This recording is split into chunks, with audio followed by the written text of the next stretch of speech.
Hello there, welcome to the Saroy channel and welcome to my Omnibus series.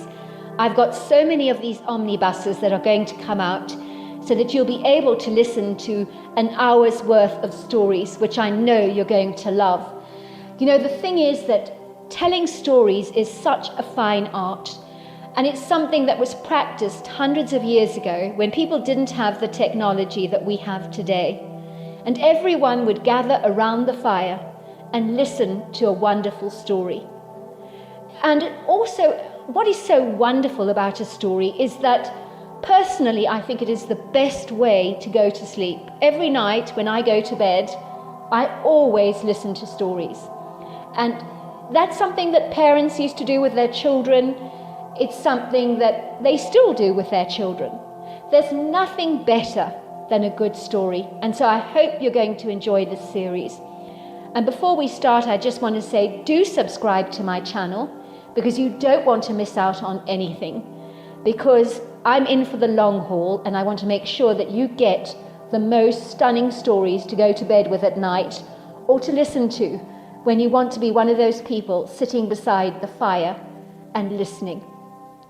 Don't forget to subscribe to my channel. And let's get started. I hope you're going to enjoy the omnibus. Dear Sarah, and all your lovely listeners, whether you're ready or not, I'm coming, I say, opening my eyes after having counted to 100. I counted as quickly as I possibly could, in order to ensure that my sister Kate did not have much time to hide. That's one of the quintessential secrets to playing a great game of hide and seek. You make absolutely certain that the other participants in the game with you have to make hurried choices about where to hide that aren't particularly good, so you find them very quickly. I know Kate will be easy to find. She's never been very savvy at the best of times, not to put too fine a point on it. The imposing trees of the sprawling woodland oasis are like old friends to me. They gracefully plunge the skyline in a towering upward trajectory. Some of these ancient oaks and maples are as hulkingly wide as they are tall, with their outstretched bronze leafy boughs creating an arched canopy above my head. Their leaves shimmer like a green gold under the light of the bright afternoon sun. Pretty speckles of this sunlight creep through the open spaces between their boughs, peppering the forest floor with a soft, ethereal light. I have always loved this magical, enchanting woodland oasis. My sister and I play here very frequently. For us, it is like stepping away from our normal lives and entering a special hideaway, like the children in the secret garden. We could so relate to that story. That's what this place was for us, a blissful private refuge, away from the prying, inquiring eyes of our parents. In the beginning, my father was not exactly thrilled about me and my sister playing in the woods alone, even during the day, that is. My mother naturally thought he was overreacting. For goodness sake, Peter, this is Kentucky. It's not Jurassic Park. There are no dinosaurs hiding in the foliage, ready to rip our children to shreds. I just worry about our children, that's all. I'm their father. I'm entitled to do so. I mean, you do hear stories, don't you, of incredulous things happening in woods, strange lights, ambiguous cryptid creatures, ghostly forms. Oh, for goodness sake, Peter, look at you. You read way too many crime novels, my mother had said. You're allowing books of fiction to cloud your judgment. I think it's that Stephen King book that you're reading, that you've now got your teeth into. I mean, that Pet Sematary story is bound to make you believe the worst in anything. I couldn't watch even the movie myself. It scared the hell out of me. But I assure you, the woods are perfectly safe for our children. I think my dad worried about wild animals loitering around, but over time, little by little, we wore away at our father's resolve, like the powerful crashing water at the river that over hundreds of years smooths the surfaces of the rocks over when they're beaten into submission, and the rough edges become smooth to the touch. Although we didn't have that long to work on my father, but somehow he seemed to calm down about the woodgrove. Let's just say slowly and surely he became accustomed to us playing there. He even talked about the possibility of building us a tree house in one of the woodland trees there. We had our eye on a very large oak tree as the quintessential location for our dreamy castle in the sky. But we knew better than to get prematurely excited about this very remote possibility. We had learnt the hard way that my father's promises were not always forthcoming. In the twinkling of an eye, he might suggest a wonderful, ingenuous project like this that he wanted to embark upon. He was even drawing up innovative plans for the treehouse on a piece of paper, but more often than not, his wavering ideas were as vacillating as his attention span, and my father soon lost interest in the idea, which never ever came into fruition. Regretfully, me and my sister had learnt from bitter experience, even though I do not doubt that my father had great intentions and was very well-meaning. He was a good man. The trouble with my father was he was quite literally the world's worst procrastinator, always putting off today what he could do tomorrow, much like someone who's determined they're going to start their diet in the morning, but by lunchtime, under the powerful influences of a stabbing hunger, their resolve weakens, as the seductive allure of tempting treats is just too much to resist. So they decide to diet the following day. My father was exactly like that. So nothing he proposed to do ever actually got done. This was really ironic, as in the workplace he was very productive and efficient, but at home he seemed to collapse like an old camping chair that really did not desire to be used at all. Maybe a taxing day at the office had worn him to a frazzle, who knows? By all accounts, he'd been very eager to build that treehouse for us in his spare time. I'll give him that. He'd even gone and bought the timber and all the stuff he would need for the project. But it was now sadly gathering dust and cobwebs in the yard. It was neglected, abandoned, long since forgotten about. Not by us, of course, but most certainly by him. Then there was my mother. She was so vague. I really did wonder if anyone in the entire world had a mother quite like ours, whom was almost detached from her own life. She lived most of her life in the clouds, as if part of her life was spent occupying an imaginary, illusory world. We'd often see my mother talking to herself. When my mother was in this rather peculiar altered state, she could really eat, and I really mean eat. It was common for us to see her put away a whole loaf of bread and peanut butter, and not even remember it. I mean, how does anyone actually do that? It was hard for me to get my head around such idiosyncratic behaviour, but maybe in her dreamy state, the food she was eating seemed almost imaginary. The trouble was, her waistline most certainly did not agree. My mother would wonder why she was overweight. She would wrestle with her clothes, declaring World War III on her wardrobe, deciding that all her clothes were conspiring against her because they refused to fit. I'd hear the infuriated wails coming from her bedroom when she tried desperately to squeeze herself into a skirt that would almost rip at the seams when she put it on. My mother would virtually wiggle her way through anything that would dare to fit her from her wardrobe. It seemed either her clothes had been cruelly shrunken in the wash, or my mother was getting significantly bigger. The latter revelation she was not prepared to entertain at all, as denial is infinitely easier to adopt than admitting to yourself that you've actually expanded. I often thought my mother looked like a stuffed sausage when she arrived at the school gates to pick me and my sister up. The clothes she wore were so constricted and tight, like a snug corset that held everything together, which meant she was reduced to walking like a pigeon. Sadly, she refused to buy bigger sizes, as that would be like acknowledging to herself that she really was packing on the pounds, and my mother could not face conceding that. Let's just say wallowing in a state of denial and deception was so much easier, as the uncongenial truth could be brutally cruel. "Why the hell won't anything fit me?" she would protest. "It's not fair. I think the materials they use these days are positively inferior.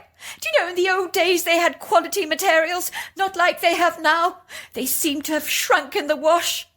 Either that or my body is not cooperating with me. I mean, I eat like a bird. I shouldn't have a problem with weight. This is nonsensical. It really is." Me and my sister would clandestinely giggle, for my mother did not eat like a bird, even if she thought she did. On this pleasant day the forest is beautiful. Me and my sister are caught up in a sanguine game of hide-and-seek. I can hear the pretty trills of the birds in the upper canopy, but beyond the gentle breeze that is blowing through the trees, nuzzling my cheeks, everything is remarkably quiet. I'm not concerned about this. I know it's going to be a doddle to find my sister, and that is when I see it. I let out a shrill scream. My sister runs out of her hiding place to see what the commotion is all about, for I doubt she's ever heard me scream like this before. I am pointing to a pile of leaves on the forest floor, lying next to a huge fallen log, carpeted with a plethora of verdant moss. "What?" says my sister. "What's wrong, Christian? You scared me. Why did you scream like that? You freaked me out. What's wrong?" Look over there. There's a face peering through the leaves, I'm sure. I think I can see a nose and a chin," I say. "Don't be silly," says my sister. "It's probably a piece of tree trunk jutting out that looks like a nose and chin. Wood can do that, you know." With a confident assertiveness, my sister marches on her little legs over to the log, furiously brushing some of the leaves away from the obscure, ambiguous thing lying on the earthen floor. This is to prove that I've imagined what I was seeing. I'm beginning to squirm. I feel like a prize idiot. My sister is probably right. It was just a piece of a tree trunk that looked uncannily like a face peering through the leaves. Moments later, after removing the leaves, a white face peers out at my sister through the loose forest litter. It is my sister's turn to let out a shrill cry. We look at each other in abject horror, unable to fathom what we're perceiving, as lying on the forest floor, among the lacy ferns and fallen leaves, is the dead body of a woman who has only been clandestinely covered with a meagre scattering of forest debris that is almost pitiful. I was about 12 at the time, my sister 11, and this was the first dead body we'd ever seen. We poked the body with a stick to see if it might still be alive, so that it would react in some way, but it's so obviously dead. The woman looks like a mannequin. Her mouth is open, her eyes glassy like one of the marbles I own. Her skin is covered in a bluish hue. It appeared that she'd been covered in all these strange scratch marks, as if something had been eating away at her. "What is she doing in our woods?" says my sister, looking at me aghast. "She's definitely dead.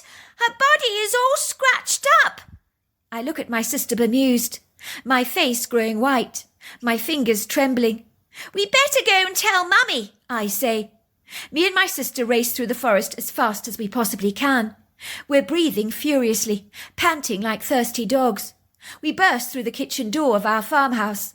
Our feet urgently dart up the sweeping staircase as fast as we possibly can, where we take a sharp left-hand turn on the landing and enter my mother's bedroom. We know that this is where we will find her. My mother was lying naked in the bath, wallowing in the steamy bubbles of a fragrant bubble bath. The room is filled with the heady scent of orange blossom and jasmine. My mother is reciting a poem, and as usual seems caught up in another world. "Mum! Mum! Mum!" My mother ignores me. She continues to mutter away to herself. The steam from the water is rising up through her skin, and the mirror on the bathroom wall is covered in a deep condensation. My sister writes on the steamy mirror with her finger. "Wake up, Mum! There's a dead body in the woods."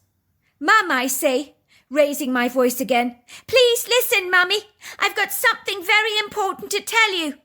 "There's no need to shout, Christian," says my mother. "What do you want? Can you not see I'm taking a bath? You're a boy. You should not be in a lady's bathroom, should you?" "Mum, there's a woman lying dead in the woods." My mother laughs. She thinks I'm joking. "Really, Christian, you've got quite the imagination on you, haven't you? Now why don't you leave me in peace? I'm trying to enjoy a soak in my bath. I don't need kids annoying me, do I? I'm trying to remember the words to my poem. Now will you please leave me alone?" she says, taking a large sip of her wine and sighing happily to herself. We hear my mother reciting her poems. We hear the poems so often that we know some of the words off by heart. "In the mustard seed sun, by full tilt river and switchback sea, where the cormorant scud, in his house on stilts, high above beaks." Oh, my word, I can't believe Mum. "Please stop reciting your silly poem. Please listen. It's really, really important." "It's true, Mum," pipes my sister. "There's a dead body in the woods. It's a lady. Christian is being deadly serious. It's not a joke." "Of course he's joking," says my mother scathingly. "Really, kids, stop playing your silly little games with me. I don't enjoy them at all, and I'm frankly not in the mood. Making jokes like this is not becoming, especially for you, Christian. You should know better. I've got a lot on my mind at the moment. Now why don't you go and make yourself a snack in the kitchen? I can tell you're terribly bored." Me and my sister knew talking to my mother was as futile and possibly as pointless as communicating with a brick wall. Indeed, even a brick wall might have been more responsive than my mother. You just weren't going to get any kind of a reaction from her. She was not going to take us seriously in any shape, way or form, so getting through to her was just not ever going to happen. Me and my sister wait patiently for my father to arrive home from work. He would listen to us. When we heard his truck rolling down the drive, we couldn't get to him fast enough and eagerly bolted out of the front door, bursting to tell him our strange news. My father fastidiously parks his truck under the carport. He opens the door and lifts out his caramel-coloured briefcase. He slams the door behind him, and using his control, he automatically locks his vehicle, which makes a squeaking, clicking sound. My father looks very dapper in his smart blue pinstripe suit, shining black shoes that shine so brightly you can see your reflection in them. He is wearing a crisp white cotton shirt and a black watch tie. He looks up at us in surprise, giving us a warm but bright smile, with his whiter-than-white teeth. "Hello, kids. You seem very ebullient today. It's nice to get such a welcome home. Tell me, what's up? You seem eager to tell me something." Me and my sister start talking at once. We're speaking so terribly fast that our words sound like gibberish. My father raises his hand. "Don't talk at once, kids. I can't hear a word you're saying. Why don't you, Christian, tell me what this is all about?" "Dad, there's a dead body in the woods. It's a woman." My father puts down his briefcase. His brow furrows. "A dead body in the woods? Are you sure about this? Did you see it yourself?" "Yes, we did. We saw her in the woods, Dad. She's definitely dead." "Did you tell your mother about this?" "We did, but she doesn't believe us. She thinks we're joking." It was clear that my father did. He almost certainly believed our account. Indeed, he did not entertain any doubt whatsoever. And once he returned home, everything changed after he called the police. It became incredibly exciting for us when a portion of our woods was cordoned off with crime scene tape. It was like something we watched in the movies, only it was happening on our own property. It didn't get better than this. The police were wandering around our wood grove. A coroner examined the body, that was finally laid on a gurney and ferried off to the medical examiner's office for an autopsy. The officer came to the house to speak to my parents, but I made absolutely sure I was eavesdropping so that I could hear every word and report back to my sister. The officer was a man in his 40s. He had salt and peppered-coloured hair. What was left of it, that is. A receding hairline, a moustache with a warm olive complexion, and very attentive green eyes. And he was sitting down with my parents to ask them some questions. "So it was your children that found the deceased corpse, is that right, in the wood grove? When was this?" "Yes, that's right," says my father. "This afternoon." "But you've only reported this now. Why is that? Why the long delay?" he asks, furrowing his brow. My mother's skin turns a bright shade of fuchsia. "Well, you know, officer," she says obsequiously, "when my kids told me there was a dead body in the woods, I didn't believe it. You know what the kids can be like. They can make up fanciful stories." "Not in my experience, ma'am. If my kid was to tell me there was a dead body in the woods, I would hardly think he was joking. Kids don't joke about stuff like that. Needless to say, you claim you have no idea who this deceased woman is and what she was doing in your wood grove. Never seen her before, officer, a day in my life. We have no idea who she is. But I do have a theory as to why she ended up trespassing on our property," says my father. "And that is what?" asked the officer, raising a questionable brow. "Well, I think she was walking down that back country road that you can easily access through our wood grove. I think she was chased by a black bear, ended up being attacked, so she tried to run away from the charging creature through the woods, and ended up on our property. I say that, given the scratched-up state of her body, I think a mother bear must have killed her. You see, we have a black bear visiting us, with her 3 cubs. I know they're supposed to be reticent, But if she felt threatened, you know what a mother bear can be like, especially protective. I know that about those creatures. So you say this female black bear you've seen has got cubs? That's right, officer. There are 3 of them. Very, very sweet. Very cute little animals. I don't think she would hurt anyone, officer, says my mother defensively. She seems so gentle. She runs away when she sees us. She's ever so timid.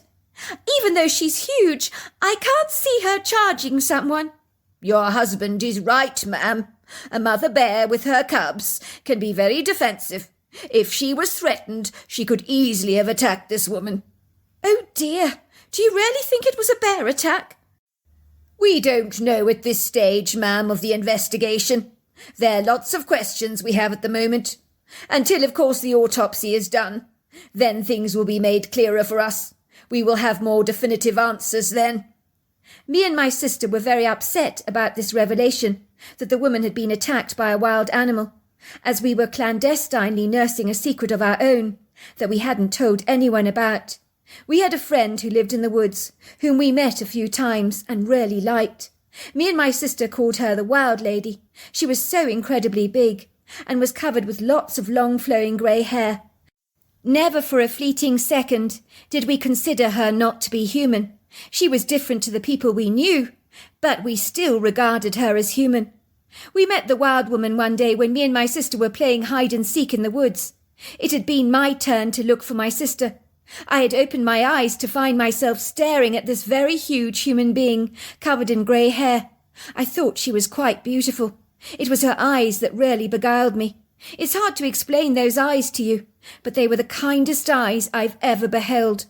The wild woman was Herculean in size, easily 8 foot tall and 4 foot wide. She was indicating for me to follow her, and pointed to where my sister was hiding, which was on a branch in the oak tree. I did discern that my sister's hiding places appeared to have improved exponentially when the wild woman was around. Normally she was pretty clueless about where to hide, but I was to learn the wild woman was helping my sister hide, and also helping me to find her. I guess she wanted to please us both. She had that very helpful energy about her.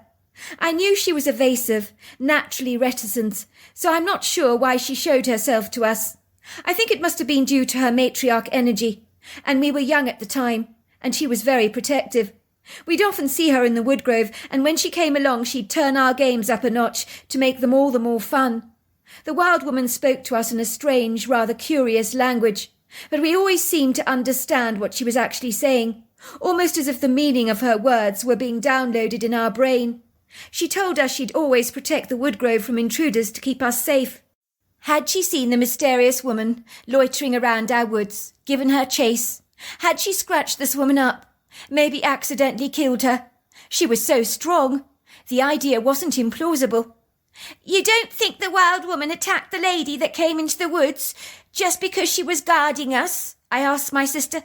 Remember, she said she would protect the wood from intruders. You don't think she would have harmed the lady, do you? I mean, she's very strong. If she hurt her, it could have been an accident. Of course not, silly. The wild woman is really kind. She wouldn't hurt anyone. And anyway, she knows her own strength. I think a bear must have harmed the lady. The wild woman would never do that. One day the kindly officer, with the olive skin and green eyes, who had spoken to my parents, came to see us again. I just thought I'd give you some peace of mind, he told us, rubbing his moustache reflectively, as my mother handed him a hot cup of coffee. He was sitting at the kitchen table with my parents. You see, given the deceased body was found on your property, I believe you're entitled to some explanations, which is why I'm here. Suffice to say, the coroner found in the autopsy report the body had been scratched up after death, not before. But these were not animal scratches of any kind. They were actually incisions and cuts that had been purposely designed to look like the woman had been mauled by a wild animal.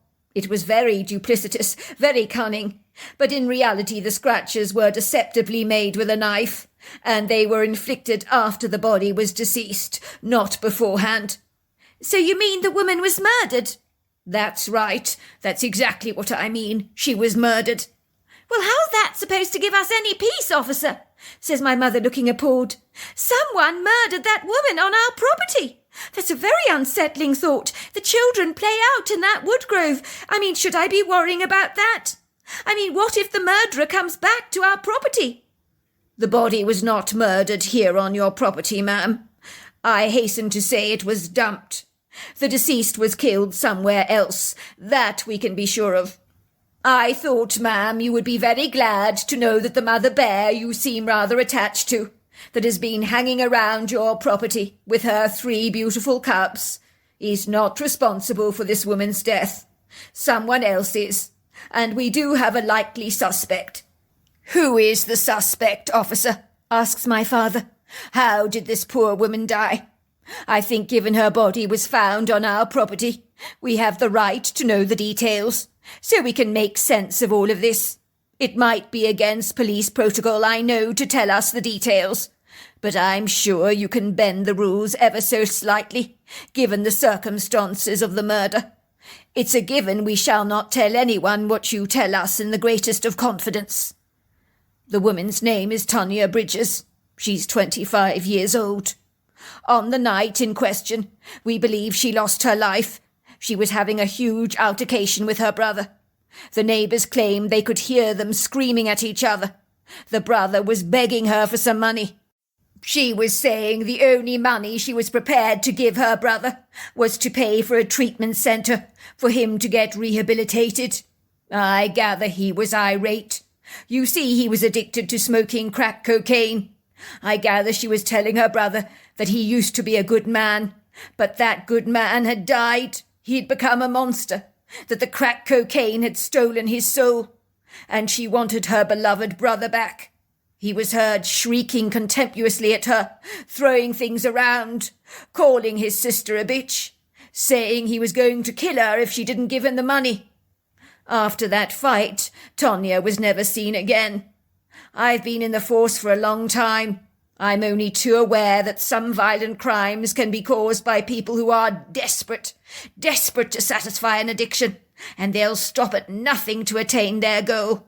They don't care who they hurt in the process. Let's just say human values can fly out of the window when you're that desperate for your next fix. Naturally, we've been interviewing the brother, but without a murder weapon we can't prove a thing. The coroner emphatically believes that Tonya was deliberately scratched up. So, of course, the police would falsely assume she'd been attacked by a bear and would not get an autopsy done. The brother Thomas is denying that a fight ever took place between him and his sister. He says the neighbours have an axe to grind with him and are making all this stuff up, and it's just hearsay. Suffice to say, he has managed to find 2 staunchly faithful alibis, both who are drug addicts and are not very reliable, who solemnly swear that he was with them all the time, over the 2-day period when we think his sister lost her life. So at the moment the investigation remains ongoing. We need to find that murder weapon, which was a straightforward revolver. We have found out that Thomas did some odd jobs for your next-door neighbour. So if he dumped his sister's body here, he was familiar with this location, and that is also very suspicious. What about DNA, officer? Did you not find her brother's DNA on her body? And what about the truck that ferried her dead body to our woods? Have they not searched that and recovered some DNA to prove that he ferried her in the back of his trunk to our woods? Something like that, I would think. Unfortunately, her brother's DNA was on her body. You see, she sees him every day, so that makes it difficult for us. If his DNA had been under her fingernails, that would be an altogether different matter. It would show she'd been fighting her attacker off. I think when she was shot, it happened fast. She couldn't react. As for the truck, they both use it, so both their DNA would be in there. We have asked the brother if he owns any firearms, and he does. He claims his revolver conveniently appears to have gone missing. He said someone stole it from his property a year ago, but he failed to report the theft. The bullet that killed Tonya is from the same type of revolver. It's terribly convenient, usually is. These are loose ends that we need to tie up. But where to start? That's the problem. It's like an enigmatic jigsaw puzzle, fitting the pieces together, although we're nearly there. I'm sure we'll get there in the end. We're reasonably confident he killed his sister, and we have a motive, money. Something will come up to turn the case around sooner or later, and justice will be served. And it certainly would be, but not in a way any of us would ever have envisaged. A week later, it was a beautiful night in late spring. I was lying fast asleep in my bedroom, swathed by the covers of my cosy duvet. I don't actually know why I woke up. I heard no peculiar strange noises, but something had jolted me right out of my sleep. I look up to see a reflective light on the glass pane of my window, like you might see a headlight of a truck reflected on glass. It was a light flickering, but enough of an oddity to grab my attention. I realized my curtains were slightly ajar, and if I didn't close them tightly, in the morning I'd be bothered by the bright morning sunlight flooding my bedroom with a rude invasiveness. It was a Saturday morning, an opportunity to sleep in later than usual, and I wasn't going to allow some irritating intrusive morning sunlight to wake me up prematurely. As I walk over to my bedroom window, I see this flickering light bobbing around the woodgrove. It is very strange. My first thought is, what is that? I've heard of strange anomalies, lights being observed in the woods before, all around North America, so often connected with paranormal stuff, which had always fascinated me. Since I was 9 years old, I had been fixated about anything to do with outer-worldly events, so my curiosity was naturally aroused. Even at such a young age, I would have loved to have encountered a ghost. Ironically, I knew about the supernatural, but oddly enough, nothing about Bigfoots, so I had no clue that I'd already been privy to an exceptional encounter all of my own. I will admit I did think the wild woman in the woodgrove was not only special, but me and my sister's best-kept secret. We secretly suspected my parents would not be impressed with our idiosyncratic relationship with the wild woman, which is why we never mentioned her to them. I hurriedly put on my dressing gown and a pair of sneakers and tiptoed onto the landing, down the creaking staircase to the front door. I didn't want to wake my father up. I knew how he'd feel about me going in the woodgrove late at night, especially after a deceased body had been found there. He would not be pleased, not at all. I was not about to tell him my plans. What my father did not know would not hurt him. Ignorance was bliss. I knew if I didn't find the answer to the strange light anomaly, I'd always be wondering what the hell it was, and that would really bother me. Maybe I'd have missed out on a fabulous display of light orbs. I remember the one man on the paranormal program on television I'd watched said that if you wonder why you never encounter something supernatural, it might be because you're not curious enough. You hear a bang in your backyard and you think raccoons are ferreting around your bin. You hear a strange tap at your window, and it's a branch from the tree in the yard being blown by the breeze that's banging against your window pane. You hear a strange noise. You think it's from the television set in the living room. But what if it's not? What if it's not what you think it is? If you're so blind-sighted, you notice nothing at all, he said. People are always looking for logical, plausible explanations that, if they were to investigate, might not be so explainable after all. I think his words had struck a chord with me, so there was no way under any circumstances I was going to ignore the mysterious, enigmatic flickering light I'd seen. Our rather resistant front door tends to always open with a very unfortunate creak, as if protesting, so after I had succeeded in opening it, I stood still to see if I could detect any sign of movement coming from my parents' bedroom. I could easily visualize my father standing there, very indignantly, in his blue and white striped pajamas, giving me a disapproving glare, as he says, "What the hell are you doing?" I could quite imagine his lecture. "A woman was murdered.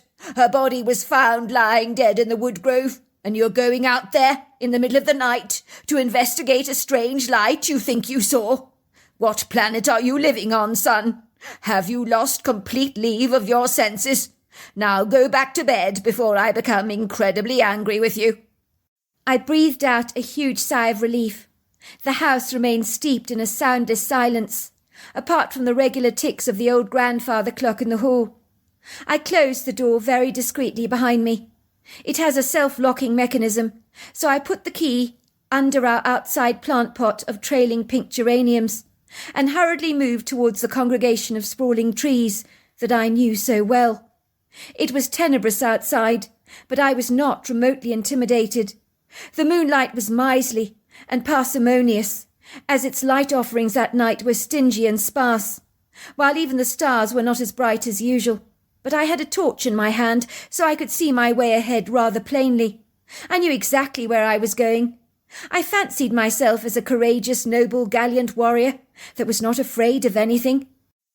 That was why when I grew up, I was going to join the army, fight for America. So if I was overawed and threatened by the dark, I wouldn't make much of a soldier.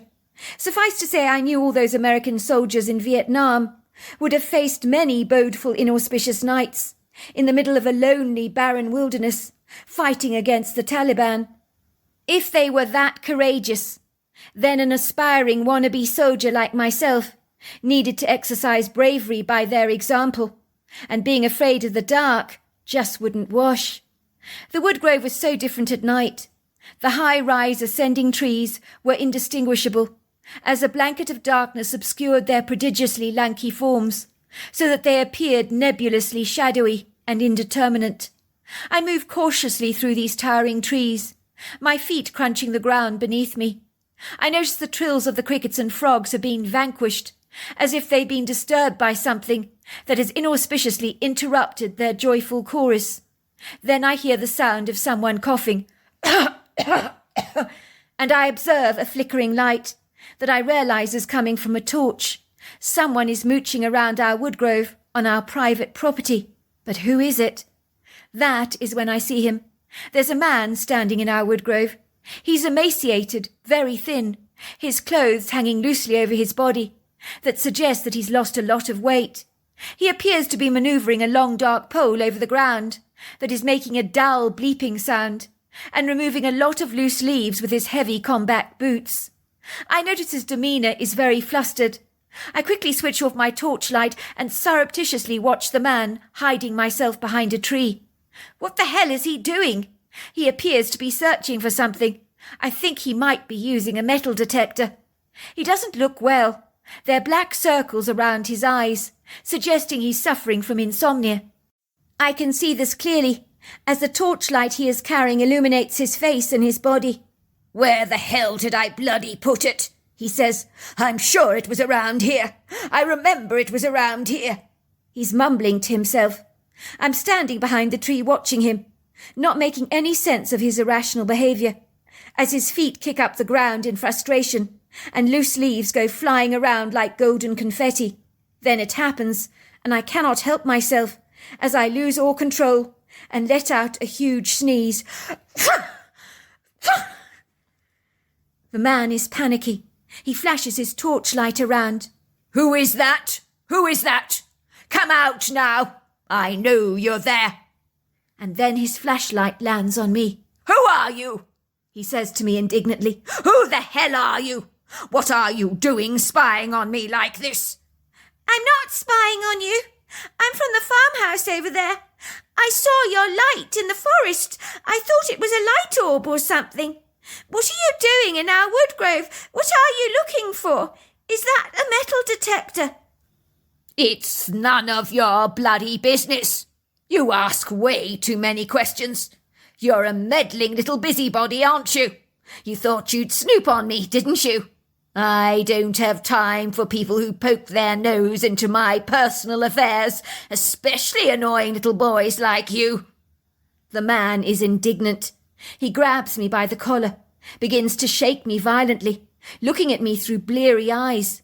I realise he's slightly spaced out, rather intoxicated. He's definitely high on something, which makes him madder still. "Please, sir, just let me go." "What am I supposed to do with you? You'll go to the police, won't you? You'll tell them you saw me here. And we can't have that, can we?" he growls. "I'm not going down. Do you hear me? I'm not going down for anyone, least of all a silly little boy like you, who puts his nose where it's not wanted. I wouldn't last a day in a prison cell. Do you hear me? I wouldn't last a day. And I'm not going to prison because of you. Did you kill the lady that was found in the wood grove here? The words spill out of my mouth before I can contain them, and those words I would regret, as the man then throws me onto the ground so recklessly, so violently, and begins to wring my neck. I realise he's trying to kill me. I try to cry out. I oscillate my arms and legs, thrashing back. But the man has pinned me down. Even though he's puny, he's very, very strong.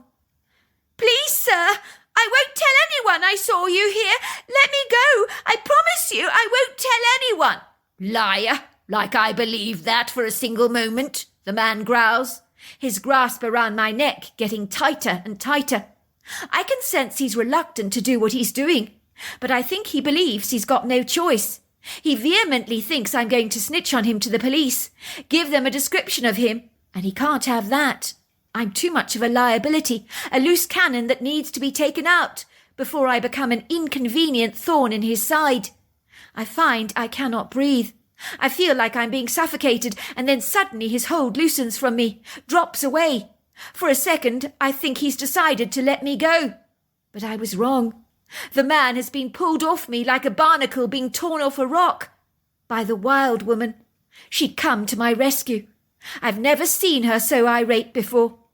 The man stares at her open-mouthed. "Bigfoot!" he cries out. "My God! A Bigfoot!" The man trembles like a jelly as terror courses through his veins, but he doesn't run.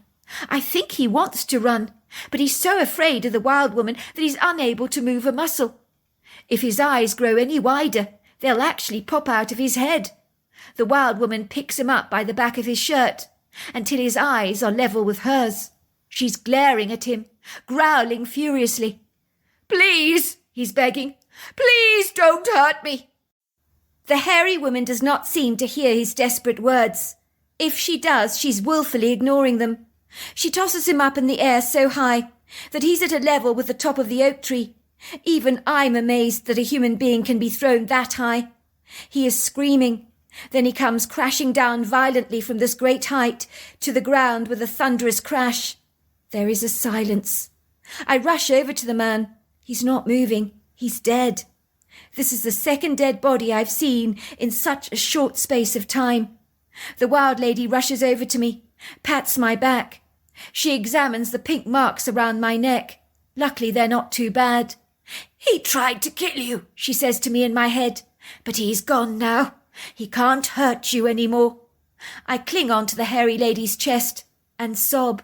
I saturate her long hair with my tears. Her body is so warm. I feel the rise and fall of her heartbeat. I smell the pleasantly pleasing, reassuring, woody, earthy scent of her body. I feel no sympathy for the man that died, for he showed no mercy to me. I'm certain he would have killed me if the wild lady had not saved me. I think he would stop at nothing to cover his tracks so that the police would not accuse him of his sister's fortuitous murder. I'm pretty certain that he is the brother of Tonya Barnes. "I told you I'd take care of you," she whispers in my head, her hands continuously patting my back gently. "He's a lost soul. Maybe he'll find some peace now. He needed to go before he caused more harm. He's already killed someone, you know. The darkness has consumed him." The next morning I said to my father very casually, "Daddy, I saw a man wandering around the wood grove. I could see his torch and I could see him." But I wasn't going to give them details of the previous night's events. I didn't want him to know about the wild woman. "You saw a man wandering around the wood grove, and you didn't wake me up? Are you sure, son? What did you actually see?" "I was just very sleepy. I thought maybe I was dreaming, but I'm certain I saw a torch and a shadowy figure." "Well, I better go and investigate. Check out the woods. I don't like the sound of what you're telling me." To cut a long story short, my father found the deceased body of the strange man that attacked me, lying in the wood grove. "It's very odd," the officer confided to my father. "The dead body is indeed Thomas Barnes, the brother of Tonya Barnes, that we suspect murdered her, as she refused to give him money, so that he could purchase more crack cocaine for himself. It would seem he was very worried we would find the murder weapon that he'd used to kill his sister, which I think he buried in the ground, so he hired a metal detector and came back to the scene of the crime to recover the revolver. We found it buried in a shallow hole under the ground. The coroner says the death is very bizarre. His injuries are consistent from falling from a great height. We think something must have scared him, so he climbed the oak tree, lost his balance and fell to his death, although I must say you can do very strange things when you're high. Sometimes you think you can fly. I've seen men do that, you know. I smiled to myself. The coroner was right. He had fallen from a great height, but it wasn't from a tree. This is the first time I've told my story. I wanted to protect the wild woman, like she protected me. And all these years later, I unequivocally believe she saved my life. I always knew she had our backs. So there you are. That's my story. Dear Sarah, and all your lovely listeners, I'll never forget when my mother first announced that she was pregnant. It was in the early spring of 1948. She was sitting proudly at the polished oak wood dinner table, and there was an animated glow to her face that I had not seen before. Her skin was flushed with a rosy pinkiness, and her bright blue eyes were sparkling. There was something different about her. I couldn't fathom exactly what it was. I was 15 years old at the time, and I don't think my father had picked up my mother's ebullient mood, as she almost skipped to the dinner table that evening. With a buoyancy to her step you would expect to see an excited toddler or a spring lamb frolicking in a field, but not normally in a well-composed 45-year-old woman. The delicious dinner was spread out on the table. It was very well presented, in warm, inviting serving dishes, steaming with piping hot roast potatoes, creamed spinach, pumpkin and runner beans, and a large white platter generously displayed with superbly jointed pieces of roast chicken, with crispy skin, dribbling with warm juices. We always ate like this as a family. My mother emphatically believed we should help ourselves to what we wanted to eat. So white porcelain serving dishes were being passed around as usual, which invited a great deal of washing up after the meal. But none of us cared a jot about that.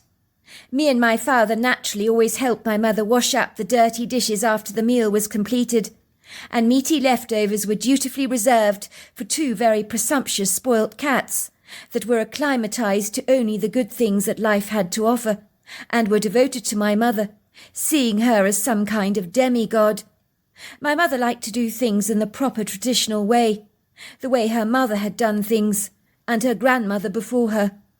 In my mother's eyes, dinner was the quintessential opportunity for the family to come together and talk about the day's activities. I always enjoyed dinner times. The house would smell so good, with all the rich mouth-watering aromas of roasted meat and potatoes wafting in the air, which was enough to get my mouth salivating, and to remind my brain that my stomach was hungry. And even if I wasn't hungry, the smells were enough to revive my desire to eat, as my mother was a phenomenal cook. It had been a beautiful spring day.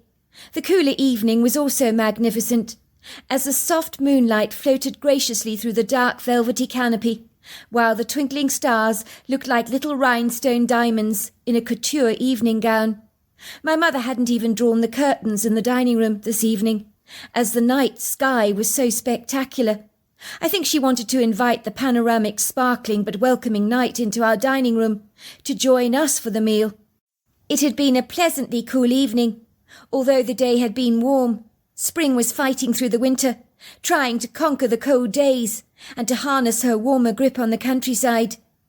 There was a hearty, obstreperous fire crackling away merrily in the hearth, which made the very elegant dining room all the more cosy and snug, as the red-orange flames spitted and crackled, while our two complacent cats were lying sprawled snugly on the sofa, like two luxurious mink coats. They were fast asleep, but they looked up as their nasal cavities were injected with the enticing, mouth-watering aromas of roasted chicken, of which they knew yummy leftovers would be plentifully galvanized, that they would be able to get their teeth into at the end of the meal. They knew that there was no hurry, There was absolutely no need to move away from their snug congenial spots on the sofa, as chicken tonight was almost certainly guaranteed. But they did not realize that on this favourable evening they would have chicken raining down to them from heaven in a bountiful supply of excess, as tonight the demigod would leave much more for them to eat than they would have ever envisaged possible. It was certainly a good evening for the cats, not so much for the human occupants of this very unassuming but delightfully unpretentious home. I noticed my mother had one solitary white candle lit in the centre of the table, which I thought was decidedly odd. My mother only ever put candles on the table at celebratory events or dinner parties, and never just one like this. She would usually display them in a large candelabra, so one candle seemed suggestively symbolic, and I pondered as to what it could possibly mean. I was actually going to pass comment on it, but my eyes were diverted, rather distracted by the mountain of roast potatoes that were so crisp that my stomach was convulsing with hunger, my taste buds drooling with eager anticipation. So the fleeting thought of the candle, the anomaly that is, drifted away from my mind like a feather on the wind. Right now, my willful stomach was central stage of my entire focus. "Magnificent day it's been today, hasn't it?" said my father.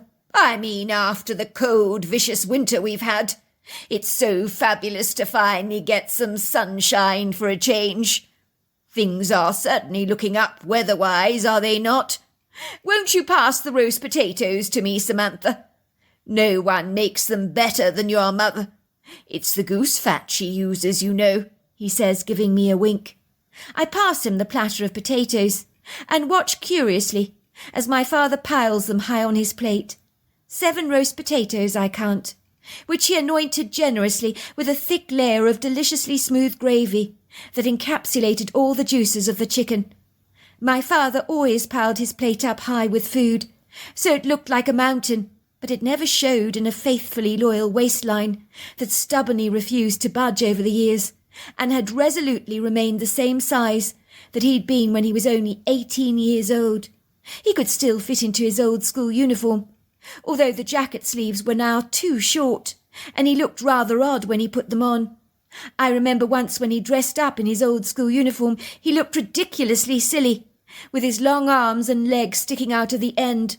Of course, people would tell him that one day he would not be able to consume these excess calories without his body betraying him and blowing up in response to his extravagant overindulgences. But he had defied all the doubters and scoffers by keeping his trim physique, without even gaining a single centimetre, so some people hated him for it. "It's spring," said my mother, her voice sounding almost as musical as the birdsong in the woodgrove. "Spring is always the best time of the year. It's the birth of new things, is it not? Look at the trees outside the window. I know you can't see them now. It's dark outside. But I noticed this morning that the dogwoods, the magnolias, the crab-apple trees are covered in a plethora of blossom, and there are yellow daffodils bursting through the ground everywhere. I'm also blossoming, you know," she says, giving me and my father a big suggestive wink. What was that about, I thought. My mother sure was behaving mysteriously. It was true, my mother did look like she was blossoming, rather like one of the dogwood trees in our backyard. I'd never seen her look this good. She was wearing a flowery dress with a thin white belt around her middle and a pink cashmere button cardigan, which was the fashion of the day, while the disorganized chaos of her dark spirally curls bounced prettily around her face in a glamorous curtain of dark hair. She looked every part a spring poem, as pretty as a picture, you could say. "If you are fishing for compliments, sweetheart, yes, I have noticed your rather glamorous hairstyle. I've been meaning to say something," said my father. "I like that you haven't cut it short this time. The longer look definitely suits you. I like your hair being a little untamed and wild," he says, as he slices up his potato vigorously with his knife and pops a piece into his mouth. "It rarely becomes you, I have to say. Indeed, you've never looked better. You're like a fine wine, dear. You definitely improve with age." "Oh, darling, you forever are a charmer," my mother trills. "You'd probably tell me I was beautiful if all my teeth had fallen out," she says with a giggle, trying to brush back a curl with her neatly manicured hand that displayed short nails painted in a soft pearly pink that matched her cardigan. "I'm not talking about my hair, nor am I fishing for compliments, actually. I'm blossoming on the inside with brand new life, just like the trees in our backyard," she explained, as if such revelations would make us comprehend what she was talking about. My father looked directly at my mother, with a perplexed, bemused expression on his face. He raised one of his thick black eyebrows in a pronounced curl above the eye, whereas the other one remained so straight and unmoving. I always wondered how he was able to do that, as when I lifted one brow, the other one automatically followed. I had tried that party trick myself, but I just couldn't do it. My father did it naturally, and it really was rather sexy. Not that I thought of my father in that way, of course, but it would be a great look for a movie. Like Barry Nelson, who played the first James Bond. It would have been a great look for him in one of his movies. "It's those poetry classes you're having, sweetheart. They're making your language very flowery. And yes, I do think they're doing you a world of good, meeting new people like this. You do look radiant. But what do you mean blossoming on the inside? I mean, what's that supposed to mean? Is that an expression from one of T.S. Eliot's poems or something?" "Of course not. I'm expressing myself terribly well. You're just not quick enough on the uptake to pick up what I'm trying to say between the lines. We're having a baby, silly," she says, her bright eyes meeting my father's. "We're having a baby," she repeats, and then she whispers, "We're having a baby," reaching out to squeeze his hand and giving it a tight nudge. Her voice lifts into an excited crescendo, as if tunefully meeting a high musical note. "We're having a baby! Isn't that incredible?" My father almost swallows the whole piece of potato he's eating in one gulp. He was either going to do that or spit it out onto the table. It had to go one way. I remember the confounded, confused shock on his face, the bewilderment in his eyes, as everything became still around the table, steeped in an awkward, uncomfortable, soundless silence, almost as if time itself had stood still, and the hands of the clock had stopped beating forward. Me and my father did not say a word, as like dry sea sponges we tried to soak in the liquid of their gravity, as if acclimatizing ourselves to what those words actually conveyed for our family, and the ramifications of what they might actually epitomize in our lives.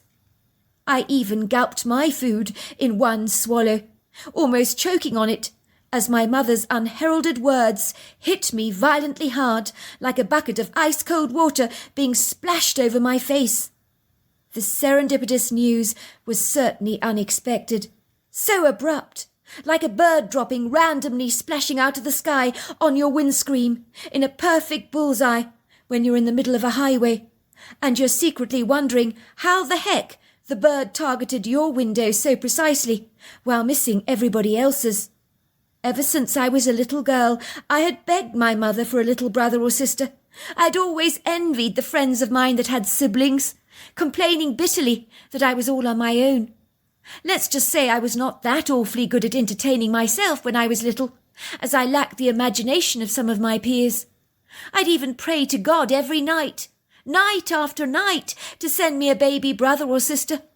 But my prayers remained unanswered until now, when the infelicious timing could not be more inopportune or more inappropriate. My parents had naturally been plagued incessantly by guilt, with my not having a brother or sister, and had spoiled me rotten to compensate for my being on my own all the time. But the spoiling, the cosseting, the pampering did little to make up for the despondent sense of loneliness and isolation I felt in my young life. Of course I would have friends come around to play with me, but they would inevitably always return home to play with their own brothers and sisters. Let's just say, in those days we didn't have the incredulous forms of entertainment kids are exposed to today that can help them conquer and overcome some of the hurdles and pitfalls that a monotonous boredom and insouciant malaise can so easily inflict on a young child. In those early years, I spent much of my time caught up in books, as a form of escapism, where the workings of an author's imagination would whisk me off to an alternative universe, with magic beanstalks, floating carpets, and Aladdin's lamps you could rub to evoke a magic genie to grant your every dreamy request. I'm so sorry, sweetheart, my mother had told me obsequiously. Me and your father, we've been trying to have a baby brother and sister for you for ages, but we can't. Dr. Bollinger believes I just can't have any more children. It's a mystery, but it is what it is. But why? I want a baby brother and I want a baby sister. All of my friends have baby brothers and sisters and I'm all on my own. I know, darling. It's difficult, but you see it's complicated. I don't understand myself why I have this problem. But Dr. Bollinger knows what he's talking about. But you don't have to worry, because you're going to have a very happy, happy childhood. I promise you of that. For a moment, my father sits at the table, with a discombobulated, nonplussed expression dappling his earnest face, like the late shadows dancing over the walls of the house in fall. But it can't be, he says, stuttering on his words. Surely there's a mistake here. Remember Dr. Bollinger all those years ago? He insisted you could not have any more children, that it would be impossible for you to— I know what he said, my mother interrupts. Well, I went to see him today. It's confirmed. I'm pregnant. I'm 3 months along. Can you believe it? It's a miracle. Dr. Bollinger says he's so amazed, but he's so thrilled for us. He knows how long we've been waiting for this. Can you believe it? I even observed a tear slipping down Dr. Bollinger's face. He didn't want me to see it. He was that pleased. He says he knows you'll be over the moon, sweetheart, with this incredible news of ours. The table still remained steeped in a hush, rather thorny silence, as my mother's eyes darted from me to my father again and again. She was surreptitiously begging for some kind of positive reaction from us. The plates of our steaming food lay untouched as our eyes widen, our mouths drop open, and the words we try to articulate get stuck at the back of our throats in large lumps. Our tongues were momentarily castrated as nothing came out, and me and my father look like a couple of gog-eyed goldfish as we just stare at my mother. Say something, says my mother. Why won't one of you say something? Her voice begins to panic. Her body trembles with indignation, for she senses our silence is not actually a good thing. The table remains steeped in a hushed, thorny silence, as my mother's eyes dart from me to my father, again and again, surreptitiously begging for some kind of positive reaction from us. The plates of our steaming food lay untouched, our eyes widen, our mouths drop open, and the words we try to articulate get stuck at the back of our throats in a big lump. Our tongues are momentarily castrated, as nothing comes out, and me and my father look like a couple of gog-eyed goldfish, as we stare at my mother in abject astonishment. Say something, says my mother. Why won't one of you say something, for goodness sake? Her voice begins to panic. Her body trembles with indignation, for she senses our silence is not exactly a good thing. My father clears his throat. It's a bit of a shock, sweetheart, he says. I'm trying to get my head around it. Samantha is 15 now. I mean, how many 15-year-olds have baby sisters on the way? We're not getting any younger ourselves. I mean, do we really want another baby at this time of our lives? When the baby is 22, you'll be 65 years old. My chagrined mother throws her white starched linen napkin from her lap onto the floor furiously. Her infuriated face grows ashen. The former pretty flushed pink tone of her glowing skin escapes her complexion. It becomes decidedly dull, rather pallid. She pulls back her chair, so it scrapes on the oakwood floor, with a loud protest and a squeak. She then stands up. Me and my father watch her defiantly storm out of the dining room, with a pugnacious belligerence and an affronted gait.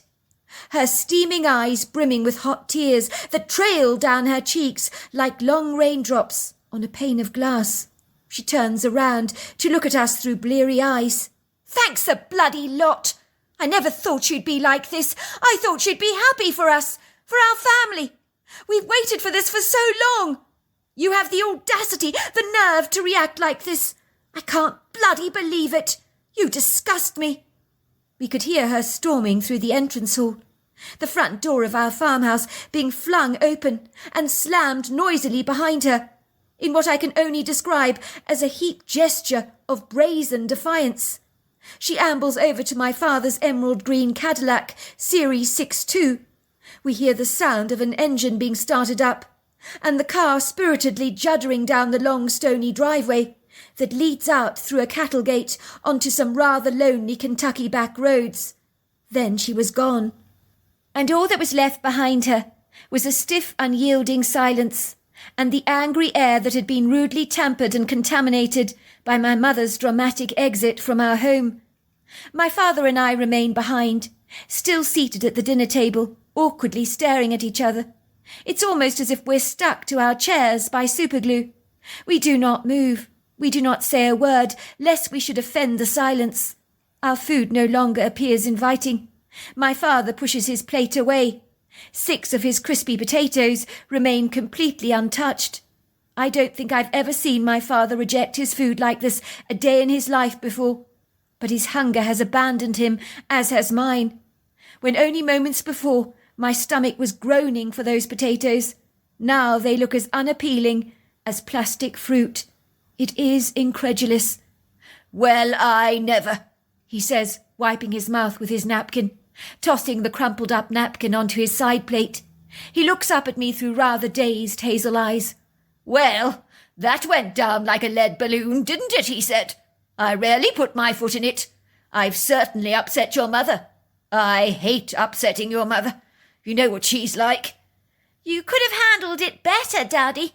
I mean, you could have been happy for her."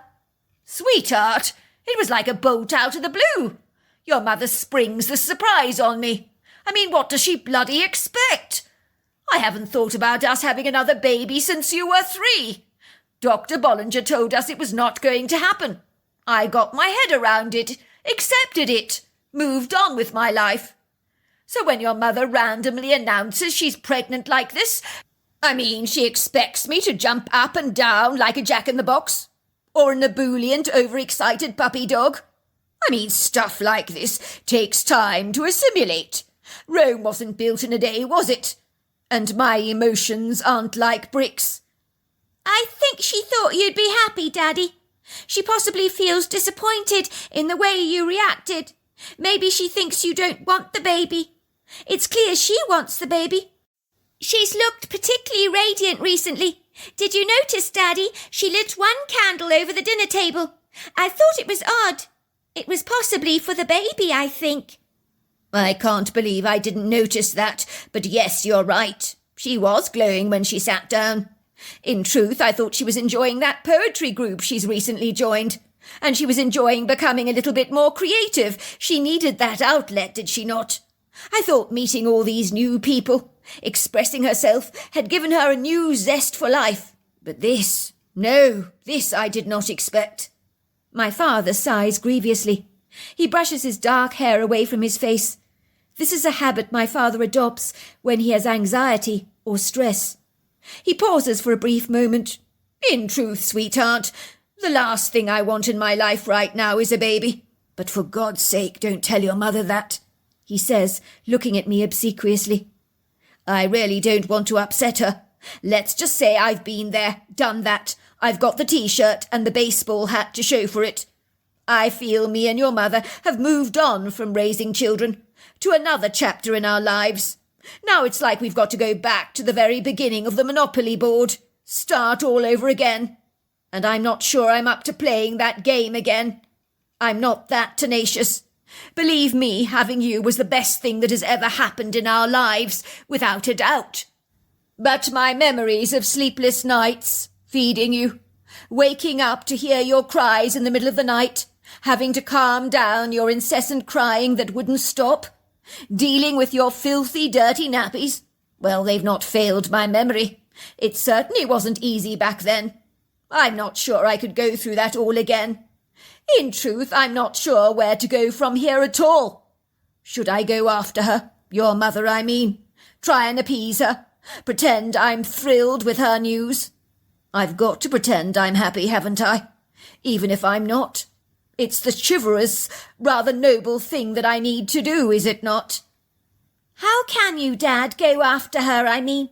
Mum's taken your Cadillac in the middle of the night to God knows where. Nothing's open at night. We live off the beaten track, don't we? Besides, you know what Mum's like, Dad. She needs her time and space to cool off. Maybe she was expecting a different reaction from you, from the both of us.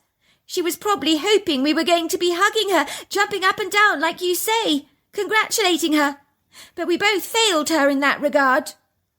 If she had told me this news 10 years ago, says my father, I'd have been absolutely thrilled. But now it's a different ball game. But she seems to think it's the same today as it was back then. How do you feel about having a baby sister or brother, now that you're 15 years old? I pause for a moment. I realise I haven't reflected on the implications of my mother's pregnancy, on my own life personally. I'd always wanted a little sister and brother, but now I'm 15 years old. I had developed new interests in my life. I'd moved on to embrace my life as a single daughter to 2 loving parents. Now another addition to the family, a brother, a sister. Well, it was not something that pleased me either. I could absolutely understand how my father was feeling. Without doubt, it would be an inconvenient distraction to our family life, which did not appeal to me at all. My interests were now a world away from what they had been when I was a little kid, hankering after a brother or sister. I was interested in teenage things now, in parties, pretty dresses, and of course my secret crush, Nathan Douglas.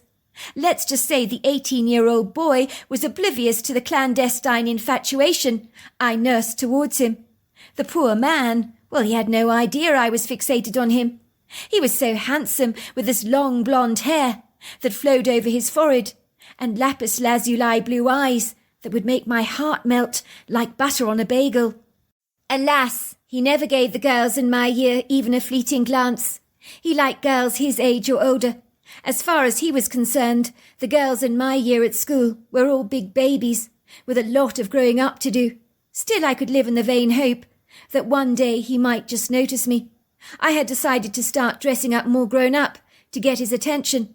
So no, a baby brother or sister was not what I wanted as a teenage kid, to hamper my style, and to ruin any evanescent chance I might just get to win over Nathan Douglas's heart. Unfortunately, there was a girl in my year at school. She'd fallen pregnant. The rumours had circulated around the school, down every corridor, and in the school playground, like wildfire. We had all observed her wearing clothes that were getting tighter and tighter as she expanded. I noticed a little bump growing ever larger underneath her clothes. But we were too afraid to confront her. We knew only too well that this could be us. The next thing we knew, she was whisked away from school, was gone for over 6 months. But then she returned, so deflated, so lost, so sorrowful. We all knew what had happened. She'd been forced to give up her baby, as the shame in those days of having a baby out of wedlock was unassailable. So it was natural for me to ponder on what would people think of my mother looking after a baby when I was 15 years old. Would they think it was really mine? That in itself was a horrific thought. I certainly didn't want the likes of Nathan Douglas to entertain such considerations, or even think I was that kind of girl that was lacking in moral fibre. I assure you, with older mothers, people were suspicious in my generation as to whether an older mother was indeed the real birth mother of the child, or was it a convenient cover story for their daughter who had got ensnared in some trouble. There were rumours of one older woman wearing a fake baby bump for 9 months, while her daughter went off to have her grandchild, which she pretended was hers. So imagine if people thought the same of my mother, covering up for me. It was not unheard of in those days, and happened more often than I care to mention. Dad, I'm on exactly the same page as you, I say, injecting the stillness with the wind of my words. I'm not happy, but there's not a lot we can do about it. Mum is pregnant. She's having a baby. We're saddled with it whether we like it or not. So we're going to have to get our heads around it in some way. When Mum gets back from her nightly excursion, we're going to have to be really nice to her. We'll pretend we're happy with the news. And you never know, the idea might grow on us. I say, my voice unable to disguise its laboured doubt. You're right, Samantha. Absolutely right. You're a very wise head on young shoulders, if I may say so. That's what we've got to do. Pretend to be thrilled for your mother, says my father, taking on the words with the enthusiasm of someone climbing back onto a horse after they've just fallen off, having sustained some nasty injuries. He sucks in a breath tightly, his stomach muscles clenching. Everything in his demeanour is stiff. Suffice to say, his droopy, deflated expression looks wilted, defeated, rather like a broken flower in the valley that is hanging on to the very essence of its life. It's like he's wondering what the next chapter might actually hold for him, and is not actually sure he wants to embark on those thoughts at all. Where do you think she's gone, Dad, at this time of night? She's probably just taking a long drive, says my dad. I wish to God she'd lock herself up in the bathroom or something when she's upset. Not pinch my car and bugger off into the night. Every time she's upset, she hijacks my Cadillac and saunters off. And she's not even a good driver at the very best of times. She's a liability in that car, she really is. The mind boggles she managed to actually get a driver's license. But I don't think many people have the nerve to say no to your mother. Not when she lays on the charm as thickly as butter on toast, and gives them one of her irresistible smiles. Beryl's account. I'd been ever so excited, waiting to tell my husband and daughter my brilliant, stupendous news. I admit, it was late in the day. But did that matter? Of course it didn't. My 15-year-old daughter Samantha had longed for a baby sister or brother all her life. My husband had been bitterly disappointed that we weren't able to have any more children. A visit to the doctor had affirmed this appalling revelation. The gravity of its momentous implications and dreadful consequences weighed so heavily on my heart for many long years.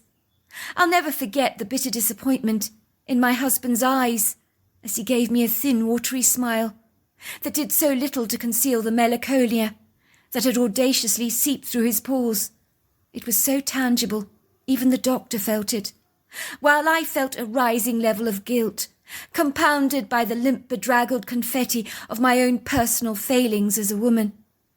I had inefficaciously failed my husband, along with my beloved 3-year-old daughter Samantha, who was longing for a little brother or sister to play with. She begged me for one. I had let them both down, which made me feel as deflated as a popped birthday party balloon that had run out of air, and emotionally bankrupt. How my husband longed for a big family. We had talked about it often enough before we actually got married. Now our hopes were dashed, like fragile pottery being flung violently against the rocks, shattered into smithereens.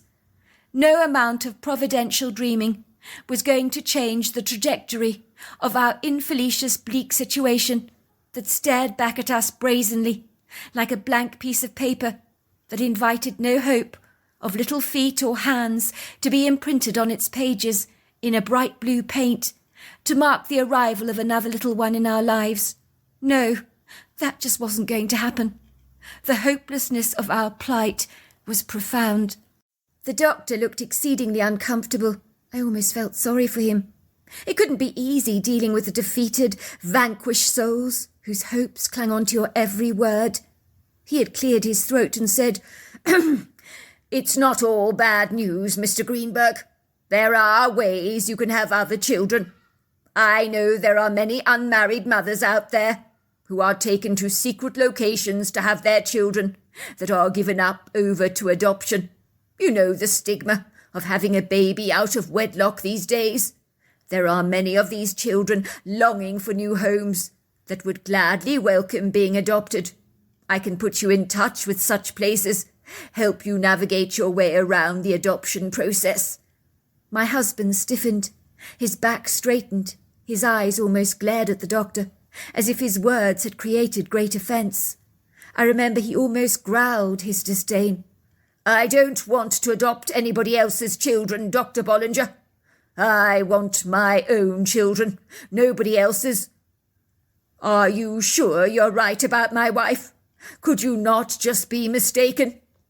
"I am quite sure, Mr. Greenberg. Your wife is not capable of having any more children." At this the doctor went through the scientific reasons as to why I could not conceive that were impossible to understand for a simpleton like myself, who knew about as much about biology and science as a mammal in the woodgrove, for much like them, my knowledge was instinctively driven. I naturally took the doctor at his word. Why would I doubt him? My burdened, heavy heart left his surgery not the same as the way I had entered it. It was now condemned to an unavailing, unproductive life sentence of impuissant, impotent dreams that would never ever be germinated or come into fruition. Some things are not easy to hear.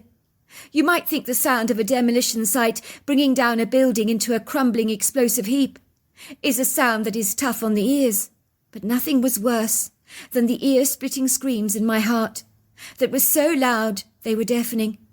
I knew that the life me and my husband had dreamed of, raising a handful of children, was not to be. Let's just say I felt as uselessly feeble and as washed up as the seaweed on the beach. By all accounts, accepting my lot was not easy to do. I loathed being in the company of other pregnant mothers who gloated about the third child on the way, and many asked me why I was not having a little one for Samantha to play with. You should have a little brother or sister for Samantha," I was continuously told by well-meaning friends of mine. "Having one kid is not enough. Children need siblings, don't they? And besides, if you only have one kid, they end up becoming quite spoilt and can be quite obnoxious at times. Now, my mother's friend only had one daughter. She turned out to be a self-entitled little kid." They would garrulously go on and on at me. For a moment my mind would just slip away from the conversation, melting into the clouds, until one of the mothers would say, Beryl, are you listening?" "Sorry, what was that you were saying?" I'd say. The mothers would exchange strange looks between each other. "You were miles away, Beryl, basking on another planet. We were talking about you having a little one for Samantha." "If it happens, it happens," I'd say. I was not going to indulge my friend with the clandestine issues I was dealing with in my own heart. I was raised in a time when some things weren't openly discussed, and it served you well to keep a stiff upper lip. Indeed, even if I had grown up in a generation more open about contentious personal issues such as my own, I doubt I would have been keen to share the troubles that were eating away at me from the inside with anybody else. I wanted nothing more for my daughter to have a sister or brother, but I wasn't going to share my feelings with anyone. I remember it was in the May of 1948 that I found I was pregnant. Even before I visited the doctor, I knew it. I experienced many of the exact same symptoms I had gone through when I was pregnant with Samantha. The same extreme aversion to coffee or rich sauces or heavy dishes, or even the smell of cleaning products. So when I returned home from the doctor's to tell Samantha and my husband over dinner the great news, I had never anticipated, not even for a single moment, that they would react so adversely. I had assumed that they would feel as delighted about my news as they would have done 10 years ago. But things had changed exponentially. The dynamics in our household had dramatically shifted. My husband had moved on. His dreams of a new addition to the family had long since been expunged. He wanted different things now. The announcement of my baby had set a cat among the pigeons.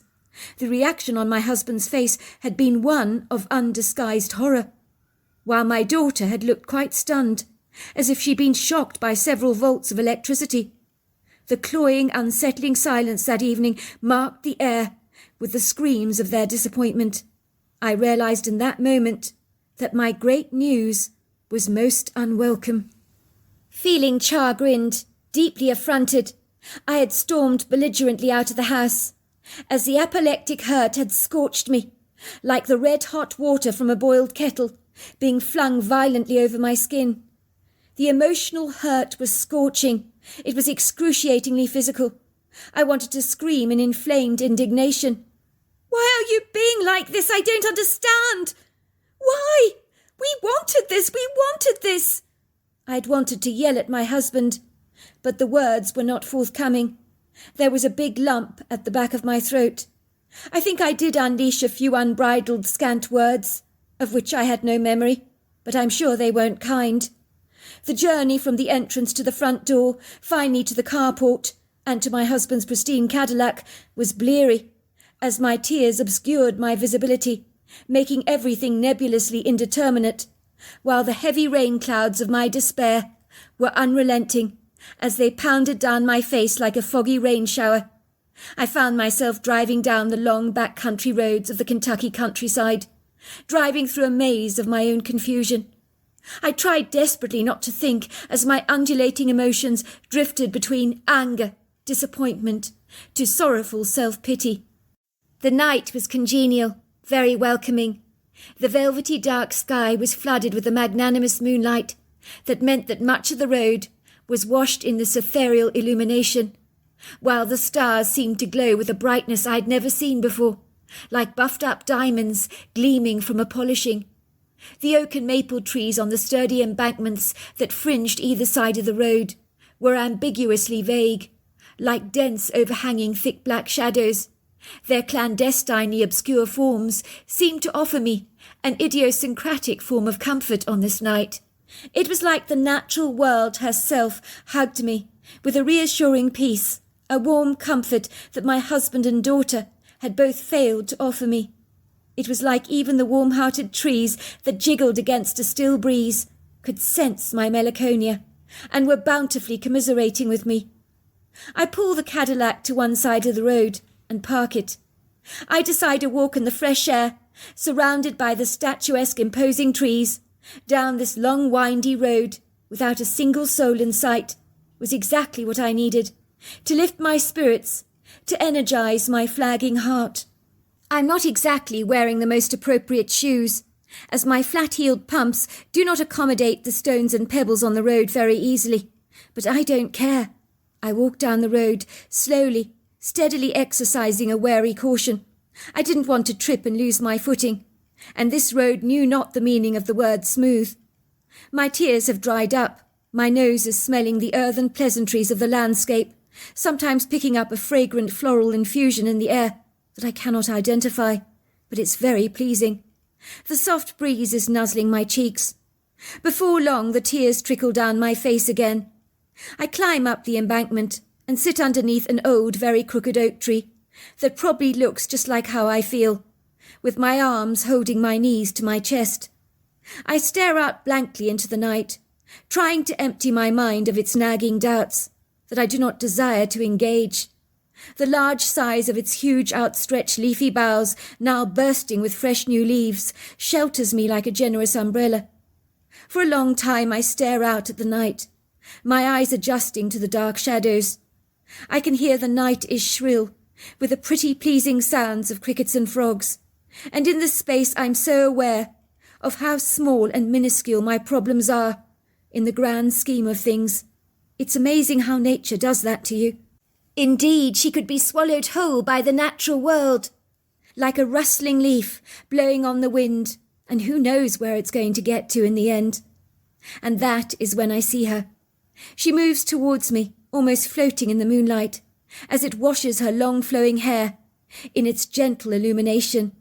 She is majestic, lofty, robust in size and weight, and yet despite her intimidating repose, there is something so kind in her demeanour. I should be intimidated, daunted by her marvellous great size. I should shrink away in terror, making a hasty retreat back to my car. But I do not do that. I unflinchingly remain seated, as this incredible creature moves towards me, seating herself down next to me, only a foot away from where I'm sitting. She adopts exactly the same posture as me, almost as if she's mimicking me, with her overlong arms draped over her knees, pulled closely to her chest. We say nothing, as we both stare out at the night, and her unassuming presence appears to offer me so much comfort. I have never met anyone like her before. She looks human, but she's not. I mean, how can she possibly be? She's covered in hair. Her head shape is more arched, but her face is unequivocally human. And it's her face and those kind, caring, deep-set dark eyes that make me fully aware that I'm in the presence of a friend. I begin to talk to her, as she is just so easy to talk to. I've never felt as free to talk to anyone in my life so openly, but something about her manner makes talking to her seem like the most natural thing in the world. And for my generation, talking openly like this was never easy. I pat my belly as I look at her. "It's not fair," I blubber. "Not fair. Do you know how long I've been wanting to have another baby? When me and my husband, we got together all those years ago, we'd sit on the haystack, dreaming about how many kids we wanted to have together. My husband said we'd have 7. I remember being shocked at first, but I came around to his idea. I fancied 7 children in the end.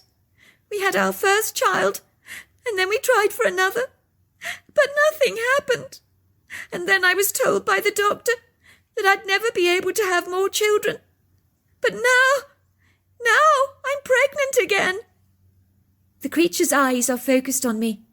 I know she can understand my words, but she seems to read my thoughts. She nods at me, points at herself and her belly, raising one finger. "You have 1 child?" I ask her. She nods. "Girl?" I ask. She shakes her head. "Boy?" I ask. She nods. I'm confounded. She seems to understand me. I continue. "Well, I went to see the doctor. He told me I couldn't have any children. I was so sad. My husband, he was devastated. He tried not to show it, but I could see his dream of having 7 kids had gone right down the plug hole. I felt like I'd failed him, and my daughter too. But there was nothing I could do at the time. The doctor told my husband he should consider adopting. I even tried to persuade him that adoption might not be such a bad idea. But my husband didn't want to be raising somebody else's child. He wanted the baby to be his. So we settled for our lot. You know how you do. You just have to accept what it is. I mean, what choice did we have? Well, it's been 15 years. Now I discover I'm pregnant. I'm past my first trimester. I couldn't wait to tell my husband and daughter the great news. But were they pleased? No, not at all. They weren't pleased at all. I burst into tears. They spill down my face, while the hairy lady begins to pat my back. She moves close to me, and I can smell the dust on her shining black hair. It's such a reassuring smell. She smells of the earth. I look up at the creature. Her eyes meet mine. She points at my belly. I hear the words in my head. "You're having a boy. It's a gift." "I'm having a boy," I say, looking at her befuddled. "But how do you know that?" The energy, she says. I look at the hairy woman nonplussed. Her eyes shine into mine. I hear the words in her head. "Give them time. They'll soon delight in your news. Just you wait and see." The strange creature watches me. I thank her. I climb back into my husband's Cadillac and make the journey back home, my heart filled with a renewed peace that even I could not fathom. But I knew the peace came from that incredible creature that I had spent some time with. Errol's account. My wife's news that she was having a baby hit me grievously hard. I'm not going to lie. There was a time in my life I'd embraced the idea of having a large family, but that dream wilted away when I realized its foundations had no enduring roots. It was like having a tree in your yard that you cut down and you plant a different tree in its place, and this one wants different things to the one you cut down. I no longer hankered after the former visions I had for my life. At 48 years old, I was embarking on a different journey. I was comfortably settled into family life, very happy. I adored my daughter Samantha, and she was enough for me, more than enough. My wife's announcement had thrown a spanner in the works, as I no longer wanted a baby. Of course, when she returned back from her drive in the Cadillac, I noticed she did not seem as despondent as she had seemed before. There was a peace to her that I couldn't fathom.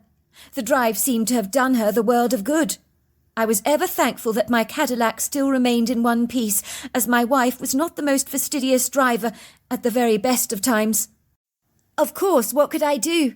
I naturally took her into my arms. I told her, I'm so thrilled with the news, darling. I'm very excited about our new child. I'm looking forward to becoming a father. Are you really? Do you mean that? Of course I mean that. I'm very excited. I lied through my teeth. So did my daughter. We didn't want to upset my wife, especially now that she was beyond the first trimester. I mean, we couldn't do that to her, could we? Me and my daughter Samantha knew we were going to have to weather the storm, and come what may, we were going to have to come around to the idea of a new addition to our home. A screaming baby, dirty nappies, and the whole shenanigans that having a baby entails. Still, it couldn't be helped. My wife was thrilled that we seemed to have changed our minds about the baby. It was a shock, that's all I told her. But we're thrilled with the news. We couldn't be happier. Oh, I'm so pleased. I'm relieved, you know. I'm wondering what we should actually call him. How do you know it's a boy? Oh, I got the information from a rather reliable source. I trust her most implicitly. Suffice to say, one night when I lay fast asleep in my bed, I had a lucid dream. It was so vivid that I could remember all the details. My dreams are more commonly ambiguous, shrouded by the veil of obscurity. I don't know how other people dream, so I don't have any basis of comparison. But let's just say most of my dreams are so indeterminate, so foggy, caught up in a nebulous, blurry haze, that I gain an impression from them more than see the definitive details. So this dream was paradoxical. I could see this tall, dark, gigantic figure of a woman, covered in long flowing hair, with an arched head, and deep-set dark eyes that gave off a yellow eye-shine. She spoke to me in my dream. "You're having a boy. His name is Eastman. Be proud of your gift. Be kind to your wife. Be grateful to your God." I sat up with a start, the sweat pouring down my face, as I pondered how my dream could have been so vivid. I looked up at the meaning of the name Eastman, and it said grace protector and nature lover. 6 months later, when my wife's waters broke and she made that ominous trip to the hospital, I was surprised by the excited feelings that were churning away in my stomach. It twisted and tangled up in knots. We were having a baby. I hadn't wanted a baby, but suddenly it was as if every single cell in my body was doing a happy dance. Of course, in those days, we weren't invited to watch the baby being born, and I'm ever thankful for small mercies, as the sight of the birthing process would have been very daunting and not something I wanted to physically endure. Suffice to say, waiting for my wife to give birth to the baby seemed to last an entire lifetime. The midwife would often leave the delivery room to give me updates. "Mr. Greenberg, your wife's doing remarkably well. It won't be long now. Things are looking up." I could then hear the sound of a baby crying, and the midwife, she burst out of the room with a huge smile on her face. "Congratulations, Mr. Greenberg. You've just had a baby boy. 7 pounds, 2 ounces. He's absolutely gorgeous. You're going to love him." I was led into the room, with my wife sitting on the bed, smiling like a Cheshire cat. She was so happy. But she couldn't have been as happy as I was, because the smile on my face was so large it could almost have jumped off. She was rocking the baby in her arms, wrapped in a blue blanket she had purchased 4 months in her pregnancy, as she knew the baby was a boy, from a reliable source, she told me, of which she refused to disclose, saying to me, "That night when I went out in the Cadillac, do you remember? I met a hairy angel. She changed my heart." Hairy angel, I thought. Chance would be a fine thing. But I didn't probe her any further. "What are we going to call him?" I asked her. She looked at me with a big grin and said, "His name is Eastman." I was naturally confounded, as I recalled my vivid dream. Where on earth did she get that name from? "Where did you get that name from?" I asked her. "I don't know. It just came to me one night, and then I looked up its meaning. It means protector of grace, lover of nature. I thought it was a great name." "Some things are clearly meant to be. Eastman it is," I said. It was in the May of 1948, when my baby son was about 6 months old, that I was taking care of our baby, having left his pram on the wraparound porch. My wife had gone off to her poetry class and was thoroughly enjoying writing poems. She was even more inspired after the serendipitous birth of her son, that had sparked her creativity exponentially, and she was writing some good stuff that certainly impressed me, and I'm not easy to impress at the very best of times. I think she thoroughly enjoyed expressing herself, having come from a decidedly reserved, rather reticent, stiff upper lip background, where children were expected to be seen but not heard, and the freedom of expression was not encouraged, while any emotional outpouring was almost offensive and certainly inappropriate. My wife had made so many new friends in the poetry class, enjoying her new creative outlet, almost as if her clipped wings had finally grown back and she was able to fly again. I had taken the afternoon off to look after my son. Little Eastman, whom had become the apple of my eye, it was hard to even comprehend that there had been a time when I would have happily rejected this little bundle of joy. Now I could not envisage living without him. It's funny how much more resilient we are at adapting to change than we may think we are, and it's not as intimidating as it first appears. Indeed, spontaneous serendipitous changes can breathe new life into our hearts, changing the trajectory of our lives. Even my now 16-year-old daughter Samantha was beguiled by her little brother. Her former reservations about having a baby brother had been abandoned. She'd looked for any opportunity to take him for a stroll in his pram. Eastman was a very happy baby. He was beautiful too. And on this fabulous spring morning, my favourite time of the year, the squirrels and raccoons had come out of hibernation. The bird song was more rich in its vibrancy, while the eastward budwood trees were bursting with purple blossoms. The dogwoods and saucer magnolias were putting on a showy display. A soft sunshine was filtering through the sky, casting its sunny rays across our wraparound porch. By all accounts, me and my family were incredibly lucky to live in such a prepossessing part of Kentucky. Our farmhouse was nestled in a hilly, verdant valley, bespeckled generously with statuesque trees. On the side of our property facing the long, windy road was a sumptuous woodland oasis that stretched out for miles, having overtaken much of the land there. Let's just say, the prepossessing views in our part of the world are always spectacular. And let me not harp on about some of those Kentucky sunsets. They really are extraordinary. Skies ablaze in rich resplendent oceans of orange, tangerine, gold and pink that would make the hardest heart melt like butter. Our baby was thankfully fast asleep in his pram, his little eyes shut, his body swathed in a lightweight cotton blanket. So I used this quintessential golden opportunity to retreat indoors to get a lemonade along with a book for myself to read.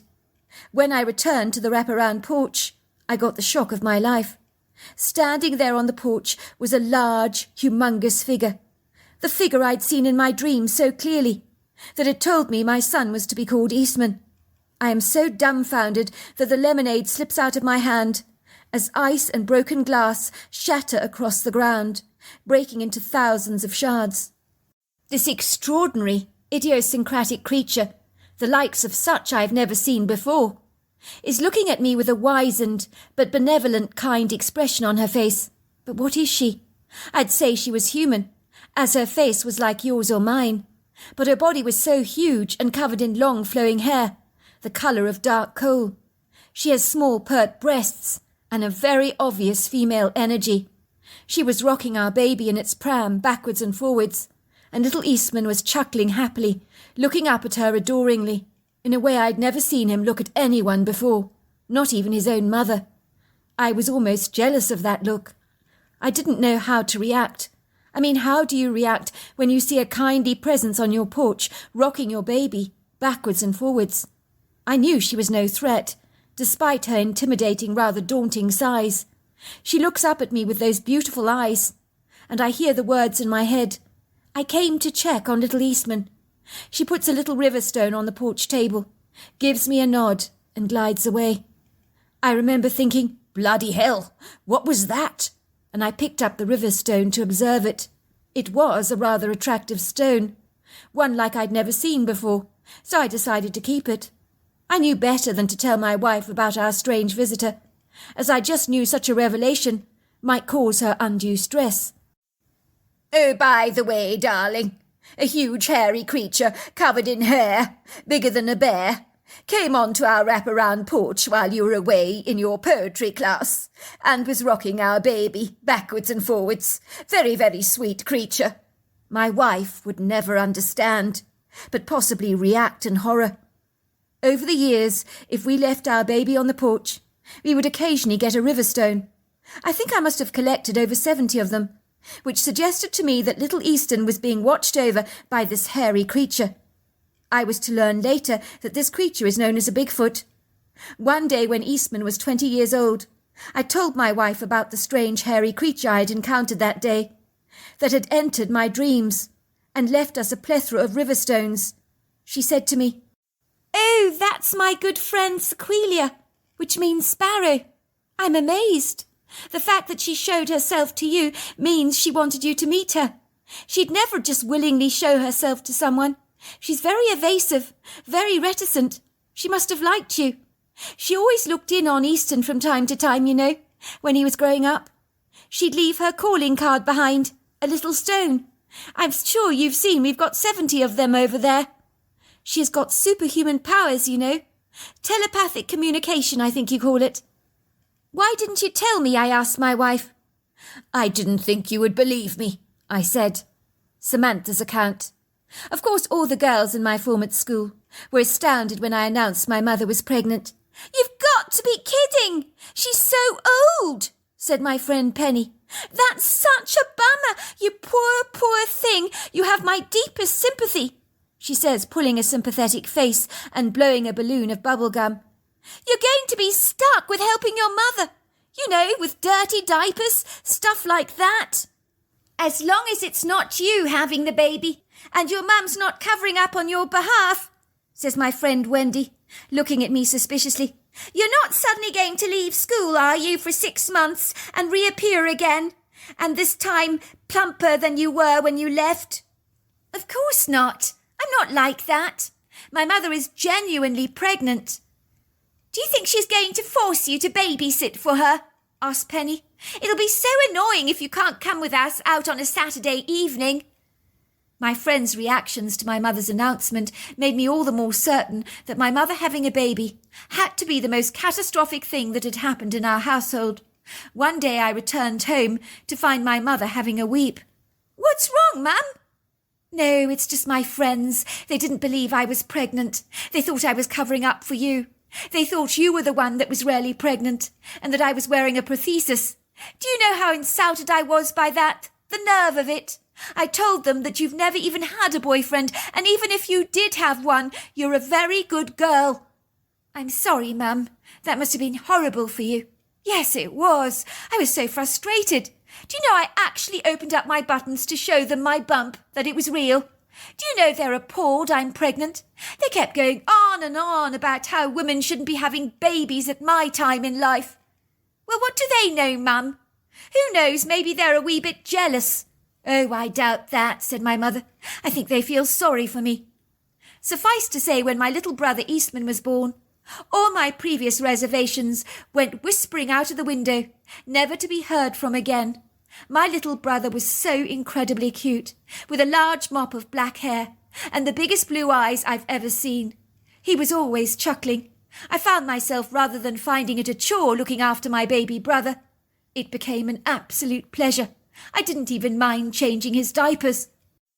One day, while my mother was doing some grocery shopping in town, I took little Eastman for a walk in my mother's pram. Who should I see?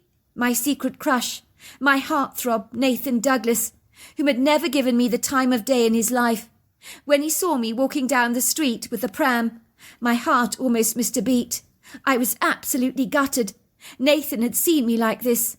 He would now never see me as girlfriend material, as images of me as a mother before my time would surely remove any romantic blooms from ever budding between the two of us. Who was I kidding? Nathan Douglas was the most sought-after boy in town. He could have any girl he wanted. Why would he ever pick me? He ran hurriedly over to me and asked me if he could look at the baby. I watched him lean over the pram. His face was glowing. It was animated. "What's his name?" he asks me. "Eastman," I said. "Interesting name. I kind of like it. It's got a nice ring to it, hasn't it? My heart was flapping in my chest. This was the first time Nathan Douglas had ever looked directly at me. In the past, I could have jumped before his face with a large sign on my T-shirt saying, "Look at me!"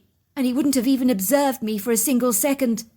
Nathan had acknowledged me, and would you have believed it? It had been my little baby brother who had been the drawing card. That was the last thing I would have ever envisaged. Wasn't life really funny? "Do you mind if I hold him?" Nathan asked me. "Of course not," I say, suppressing a delighted smile. Baby Eastman liked Nathan and began to gurgle with delight as Nathan rocked him in his arms. "You're so lucky to have a baby brother. When I get married one day, I'm going to have at least 8 kids of my own." My eyes grew round when he said this, as he looked at me earnestly through his blue eyes.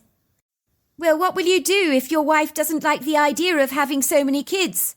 Let's just say 8 kids is quite a handful." He looked at me and grinned. "Are you for real? Any woman I marry will be easily persuaded to have 8 children." "How can you be so sure? You seem so confident that she'll agree to this arrangement. But look around you.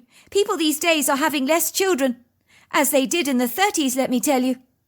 "Believe me, Samantha, I can be very persuasive if I want to be." I knew when I told my friends that Nathan Douglas had approached me in the street, they would be green with envy, and possibly offer to take little Eastman around town, in the hopes of being noticed by the likes of Nathan Douglas. Let's just say there weren't many young girls around who did not find Nathan rather irresistible. But the most attractive thing about him was he was completely oblivious to his attractiveness, and that is what made him so much more likeable. Who would have thought that 8 years later, that Nathan and I would be walking down the aisle, and would go on to have 8 young children of our own? He was right about one thing, though. He could be very, very persuasive. And as for the Bigfoot that my parents encountered, my little brother Eastman, who was not so little anymore, definitely has fleeting memories of a hairy lady visiting him when he was young. I never personally encountered the Bigfoot like my parents did, but one day when Nathan was driving me back home in the late evening, I think it must have been about 12 o'clock at night, we saw a large, hairy creature standing in the road with a human face. Nathan Wheeler Douglas, the full name of my husband, stopped the car and said, "Bloody hell, what is that?" The creature was ginormous, with an incredibly benevolent human face, overlong arms, covered in long flowing dark hair.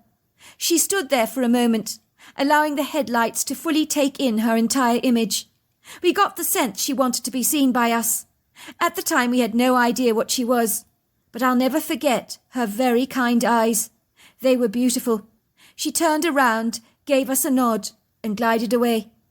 Nathan looked at me and said, "Did that really happen?" I said to him, "Sure, it did." So there you are. That's my story. Dear Sarah, and all your lovely listeners, there had been quite a showing here today. People who had gathered to see the old house being brought down. What is it about a demolition that draws in the crowds?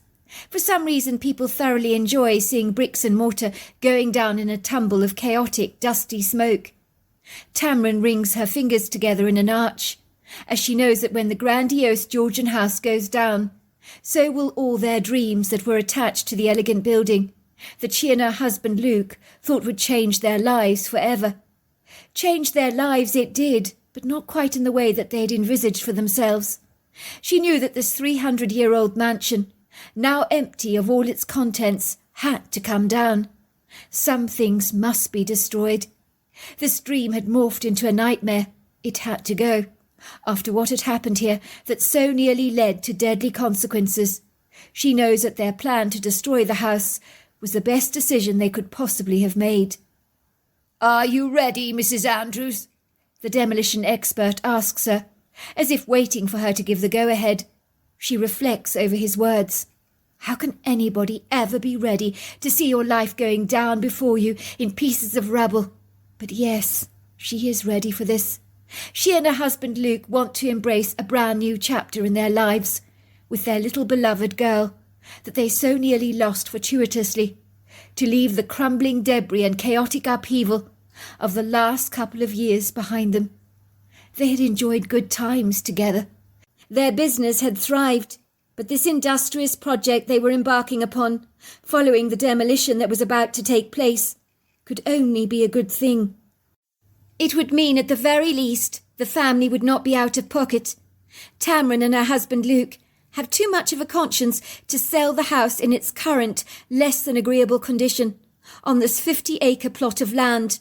They know that hidden within its walls contains a dark secret that thankfully is about to be destroyed forever. It'll soon be forgotten, as a new family moves into the new house that will soon be erected in its predecessor's place, that will carry the grandeur of the lavish old house without the history it had contained. All that attached itself to the old house, like a perennial creeper that is determined to wind its suffocating oppressive tentacles over everything it touched, will finally be gone for good. And this inward assuring knowledge gives Tamron great relief. Tamron glances at the crowd that seem really rather excited. "You know this was a haunted location for people wanting a scare," she hears one man saying to his wife. "It seems like a magnificent Georgian house, built on what appears to be good foundations. It's quite magnificent. It's strange bringing it down like this. Seems like a dreadful shame, if you ask me. A house like this would sell for a pretty penny. Tearing it down seems almost nonsensical." "I don't know," says the wife. "Supposing it really was haunted?" Tamron shrinks away at the words that have clearly touched a sore nerve for her. "I'm ready," she says to the man. He nods. 1, 2, 3, and then it happens. She feels a sense of sorrowful melancholia as the wrecking ball hurls itself into the house. Over 300 years of history are collapsing before her very eyes. She watches the honey-coloured walls folding before her like a large pack of cards, coming down one room after another. The crashing, banging sounds are like nothing she's ever heard before, as the ground trembles with every swing of the wrecking ball. The crowd gasps to see the front of the house dropping down to the ground, leaving the rooms behind rudely naked, as one by one the wrecking ball obliterates everything. Tamron grimaces, inwardly crying. It's almost like she feels the pain of the building as it cries out in words that only Tamron can hear. "Please don't do this to me." Tamron shudders. "I'm sorry," she whispers to the house. "I'm so sorry. I didn't mean to do this to you, but really I didn't have a choice. There was no other way." The house grumbles its wilting protests that fall on deaf ears. It has become as fragile as a doll's house. Tamron glances around at the audience of spectators. They're clearly entertained by everything. But did they even know that this house carried within its walls a vibrant history that was being almost callously brought down in a pile of dust, the indelible imprints of other people's lives that were so poignantly marked on this place? Clouds of beige dust fill the air as Tamron's house is reduced to nothing, and a single tear rolls down her dusty cheek. "Are you all right?" asks one of the kindly bystanders, watching Tamron's face paling. "Yes, thank you, I am all right." The man looks at her sympathetically, as if empathizing with her pain. "It was your house, wasn't it?" She nods. "I'm very sorry," he says, reaching out to give Tamron a cigarette. "Here, have one of these." Tamron doesn't smoke, but she takes one eagerly to steady her nerves. He lights up her cigarette for her. She inhales the smoke. The act of putting the cigarette in her mouth and inhaling the rich tobacco has made things more bearable, ironed away some of the desolation she feels. Is this why people smoke, she wonders? "It was a remarkable house, if you don't mind my saying so. Very grand indeed. Sad to see the old house coming down. It drew quite a crowd. Most people don't like demolitions." "I can see why," says Tamron. "It's not pretty, is it?" "So what next?" asks the man. "Why the demolition? Why would anyone destroy such a stately-looking home, if you don't mind my asking?" "They're building another house here in its place." The man raises a cynical brow. What on earth is wrong with people these days, he protests. I mean, for goodness sake, newer is definitely not better. Don't people ever learn from their mistakes? Modern architecture, I'm sorry to say, is positively inferior to the old classics. I agree with you wholeheartedly, says Tamron, knowing full well that the demolished house that lies before them will soon be replaced with a carbon copy of the original Georgian house. But she and her husband Luke will not live here. Someone else will enjoy the benefits of this privilege. She knows after what transpired here, they could not stay here again.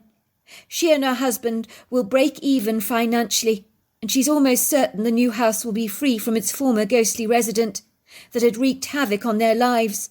Gone for good, she thinks, a smile of satisfaction developing on her face. That's better, says the kindly man. You look a lot better. The colour's coming back to your cheeks. I told you the cigarette would calm you down. That's why I always smoke. Works on my nerves, you see. 6 months later. Thelma is sitting in the truck with her husband. She's growing irritable. She hates driving up and down the countryside, in the prepossessing bluegrass state, looking at properties in the area. It doesn't help that she's 6 months pregnant, so her attention span is not what it was before her pregnancy. She has become quite ditzy of late, and during her pregnancy she's gotten through dozens of bottles of pickles. Before she fell pregnant she hated pickles, but this morning she had pickles in her muesli and thoroughly enjoyed them, while her husband looked on in disgust. How the hell can you eat muesli with pickled cucumbers? It's quite repugnant, he had said, wrinkling up his nose in mock horror.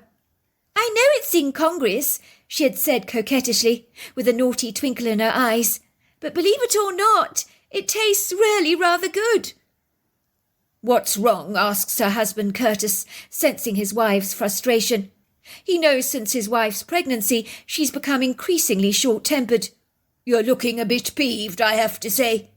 I'm just tired, I'm bored, hungry, frustrated. I've had enough. I'm craving pickles again. I'm sorry to say the day's been a disaster, Curtis. I've not seen a single thing I like. I just want to go back home, she says obsequiously. Please, Curtis, can't we just go home? I've really had enough. Can't we just do this another time? There's plenty of time to look for a new home, isn't there? We've got all the time in the world. Sweetheart, have a little more enduring patience, I ask you. I promise you it'll pay off in the end. We've got one more place to see. It won't take very long. I'm told this house is quite the showstopper. You look so restless like you've got ants in your pants. Can't you just hold it together for a little longer? He's talking to his wife as if addressing a child with a desperate need to relieve herself. Thelma groans. I'm going to be most aggrieved if it's like any of the other houses we've just seen. I can promise you of that.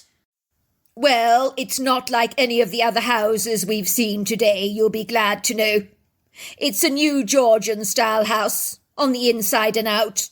It looks Georgian, but it's been recently built on a 50-acre plot of land, where the original Georgian house once stood. They, I gather, demolished that a short while ago. Are you kidding me? Thelma says, pulling a face. Why did they bring down the old building and not renovate it? That's ludicrous. I mean, who does that? They need their heads examining. Everyone knows they don't build houses like they did in the good old days. Why destroy that old history? That's part of the charm. One is supposed to preserve history, not destroy it. I know I'm not going to like this place one bit. That, my dear, is a question you're going to have to ask the estate agent for yourself. Thelma didn't want to ask anybody anything. She was tired, frankly really bored. Inwardly she was screaming. She really did not want to see the next property, but her husband was steadfastly determined to get through all the houses on his list. He was finicky like that. She had noticed he was like this with his taxes, everything he applied his punctilious attention to. He was very good at pedantically getting through the boring stuff that would make Thelma want to tear her hair out in frustration. It was so maddening, so infuriating. Thelma had no patience whatsoever. She bit her lip together, bracing herself for the nettlesome impact of seeing the final location on their list that they were about to visit. She was certain that, like the other properties they'd seen today, this would be another dreadful letdown. A house trying to pretend to be Georgian seemed pathetic. How could it possibly compare with the real deal? It was like comparing an original Gucci bag with a fake. And I'm sorry, she thought privately to herself, there is a big difference. Here we are, says her husband, glancing approvingly through the driver's side window. So far, so good. Very arresting scenery, I admit. They drive down a long white sandy road, dappled with rambunctious grassy patches that seem determined to lay claim to the road. The 4x4 truck rolls breezily past alpine meadows, brightened with pretty colourful clouds of flowers in purples and yellows that float gracefully above the knee-high grass, like tiny boats on the ocean with confetti sails. There are a plethora of interesting sculptural trees, where advancing age has almost certainly become them. They are scattered across the viridescent countryside quite liberally, some so ancient and old that their curvaceous shapes are like great works of art. In the furthest distance she can see the undulating rise and fall of the imposing rocky mountains, rather like faint smudges from an artist's palette, arresting the skyline in a prepossessing silvery blue haze. The cornflower blue sky is filled with cotton candy white clouds. Parts of it are stained rather elegantly with a salmon pink hue that seems to smile down at them. The extreme warmth of the summer day has somehow retreated in the late afternoon, to make the daytime temperature all the more pleasant, as it is not too hot, nor is it too cold. It's perfect, a fact that does not escape a heavily pregnant woman like Thelma. As being pregnant, she doesn't appreciate hot weather. She is the first out of the two of them to spot the large house coming into view, basking radiantly in the pretty reflectant shadows of the late afternoon. It is nestled like a white shining rectangular-shaped jewel, embellished with pediments, arches, columns, symmetrical windows and shutters, in the heart of the valley, surrounded by ancient oak trees on every side. Thelma gasps inwardly. It's beautiful. She clandestinely admits this to herself, but refuses to allow her husband to observe her intrigue. She had been moody all day, was intent on remaining pugnacious, but it was hard to maintain her irked facade when her first impressions of this remarkable home were already working its way into her heart with an audacious resolve, rather like a tenacious little caterpillar eating its way through an apple. So what do you think, my darling? Says her husband smugly, with a self-congratulatory look on his face that Thelma thought made him look like a puffed-up old penguin. Thelma can detect the priggish, prideful, I told you so tone in her husband's voice, so she deliberately maintains a nonchalant, indifferent repose. It will not do to be enthusiastic, as let's just say her husband is rather soaking in his complacency, rather too comfortably for her liking. Oh, I don't know, she says coyly. We'll have to see, won't we? Her husband sighs. Thelma Louise Summerfield, you're one hell of a difficult woman to please at times.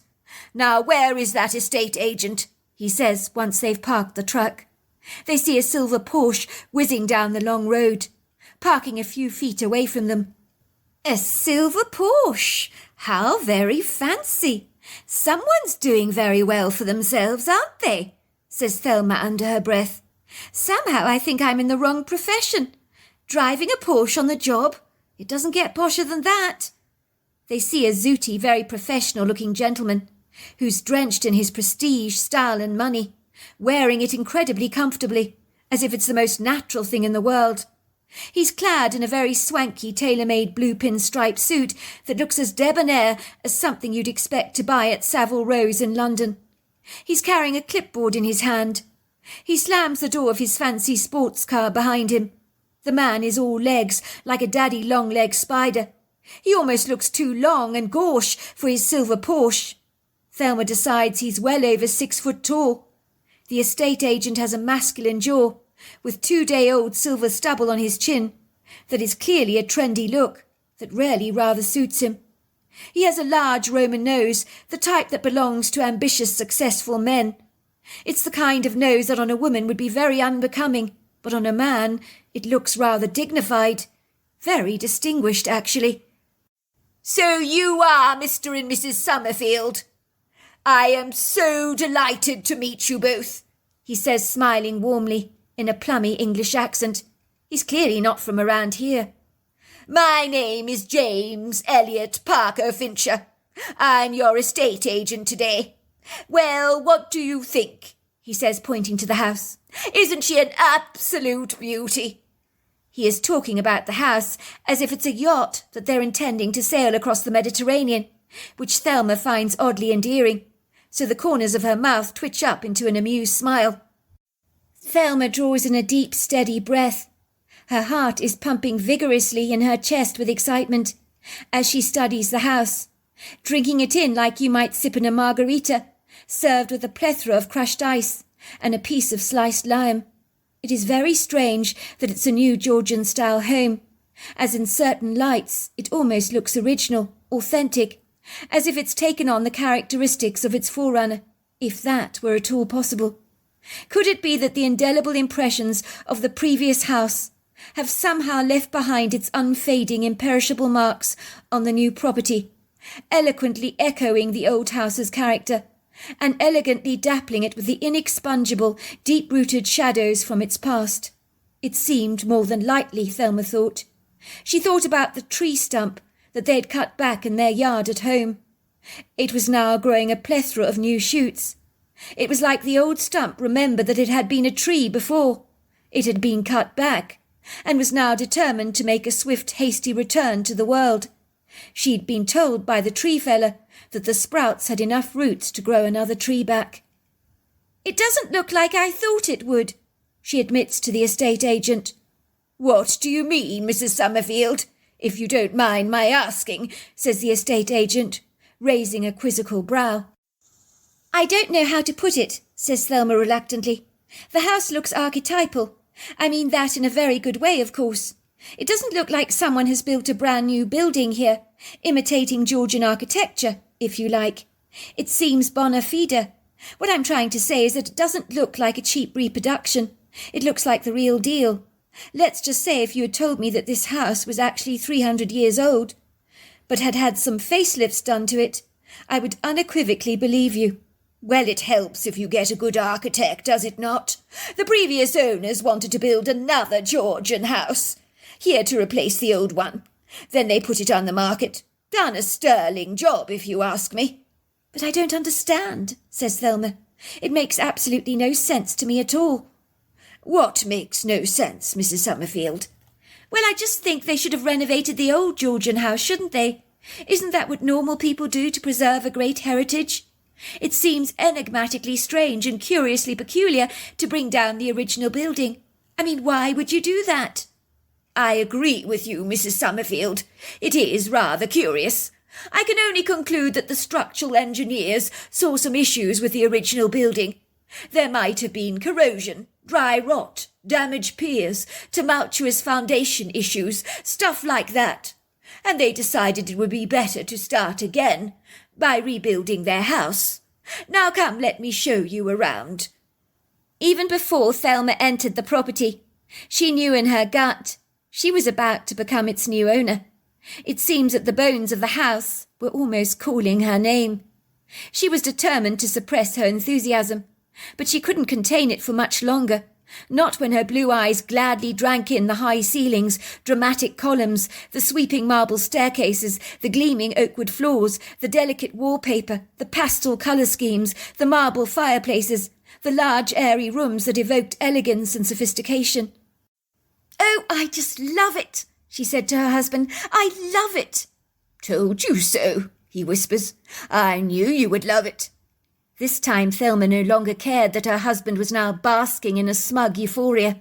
It was a small price to pay, if in the long term they would be laying claim to a really arresting Georgian-style property that they would soon have the privilege to call home. 4 months later, Thelma could not believe that this exquisite Georgian house actually belonged to her. She almost had to pinch herself, for this would be the perfect place for her to raise a big family, and she was intent that many children would follow little 1-month-year-old Molly who now lay fast asleep in the white cot in her yellow and white nursery. It was weird to think that the old Georgian house that preceded the new building had been used as a haunted location. Thelma had learnt this strange, curious fact from the estate agent himself. People actually paid tickets to be invited around to the house to be scared out of their skulls. It was strange that a business, by all accounts, that had been doing remarkably well, would suddenly close its doors to the public. But Thelma did not allow herself to harp over the past. It was the present she was concerned about, the here and now, and a bright, sparkling future lay ahead of her. This she was certain about. It would be impossible to be unhappy in a house like this, unless you wore blinders on your eyes. Thelma's account. I was very excited. About moving into what I can only describe seemed like an original, authentic Georgian home that had thoroughly enjoyed the benefits of a sophisticated makeover that had enhanced its refined classic style exponentially. The lavish interiors had been sumptuously decorated by a very highly esteemed interior designer who knew how to bring a Georgian property back to life by refurbishing it with eclectic but classic furnishings that complemented and harmonized with the architecture, but at the same time could marry some complementary modern influences to the entire effect without making them look out of place. I must confess, glancing around at my home with its lavish classic and classy decor, I felt almost as if I had been transported back into another period in history. I didn't realize that the house would soon agree, as if its nostalgic, wistful memories would be resurrected, much like a lizard that grows back a missing tail and knows not the difference. Even though my house was new, and the pristine walls still boasted the smell of brand new paint, lavender furniture polish and wood, I couldn't help feeling that the unadulterated place made me feel as if I was living in the original home, and I felt very privileged to own this property. Finally, the storage boxes arrived from our old home in Philadelphia. I decided I would unpack the following day. The next day was a bright sunny morning, where the shafts of pretty sunlight danced through the kitchen windows and magnanimously invited the verdant greens of the sparkling countryside, fringed by acres of trees, into my home, like an old friend, as if the outside belonged on the inside, almost as if there was no physical dividing wall. That was when I heard a truck driving down my drive presumptuously, parking on the red brick parking bay, as if it had always belonged here. I was naturally curious, so I glanced inquisitively out of the kitchen window that overlooks the front yard. I see a green Land Rover parked there. I'm not expecting anyone. My husband is away in Berlin on business, so who the hell is this? I'm new to this part of the world and don't know many people here. So I watch in abject astonishment as a man whom I guess was in his 60s with a shiny bald head opens the truck door and helps a very frail, enfeebled elderly man out of his truck. The wizened old man glances up at the house. His skin appears tight over his wrinkled face. It almost pales, as if he's seen a ghost, as he gawks at my house. I watch as he talks earnestly to the other man, who appears to nod his head in agreement. Their expressions are sombre. Together, side by side, they're walking to my front door. The old man hobbles awkwardly, as if every step he's taking is an arduous challenge. They've got the wrong house, surely, I tell myself. I mean, who would be visiting me? I have no idea who they can be. I hear the loud raps at my front door, as my gold cherub knocker is activated by a sturdy hand. I'm very reluctant to answer the door, but I do. Why, oh why, do I not feel good about these unexpected guests? I open the shiny black door. It opens with a creaking sigh, almost as if it's 100 years old, to the two men that stand there in my doorway. "May we come in for a moment, Mrs. Summerfield? It is Mrs. Summerfield, am I right?" asks the man with the bald head, looking at me warmly through his silvery eyes that twinkle, making me like him almost at once. "Might we just have a brief word with you? It is rather important, of a delicate nature. This is my father, Hugh Sinclair. My name is Anthony Sinclair. I'm Hugh's son." Of course, I say, leading both strangers into my warm, cosy but state-of-the-art kitchen, that although classic in design, is peppered by avant-garde fixtures and fittings. I immediately bustle around, putting the kettle on the range to make some tea. These men look like tea drinkers. I'm glad to keep myself busy. An ideal form of procrastination, which will put off from hearing what they are about to tell me. They are seated around the wrought iron glass table in my kitchen, on the comfortable upholstered chairs there. They both watch me in silence, not saying a word.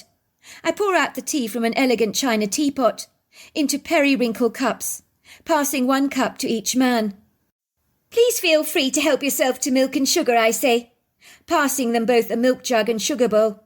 I fill out a plate with chocolate shortbread cookies. Then I pull out my chair, to sit down beside the man with the bald head. My hand trembles as I take a sip of my tea in my delicate china cup.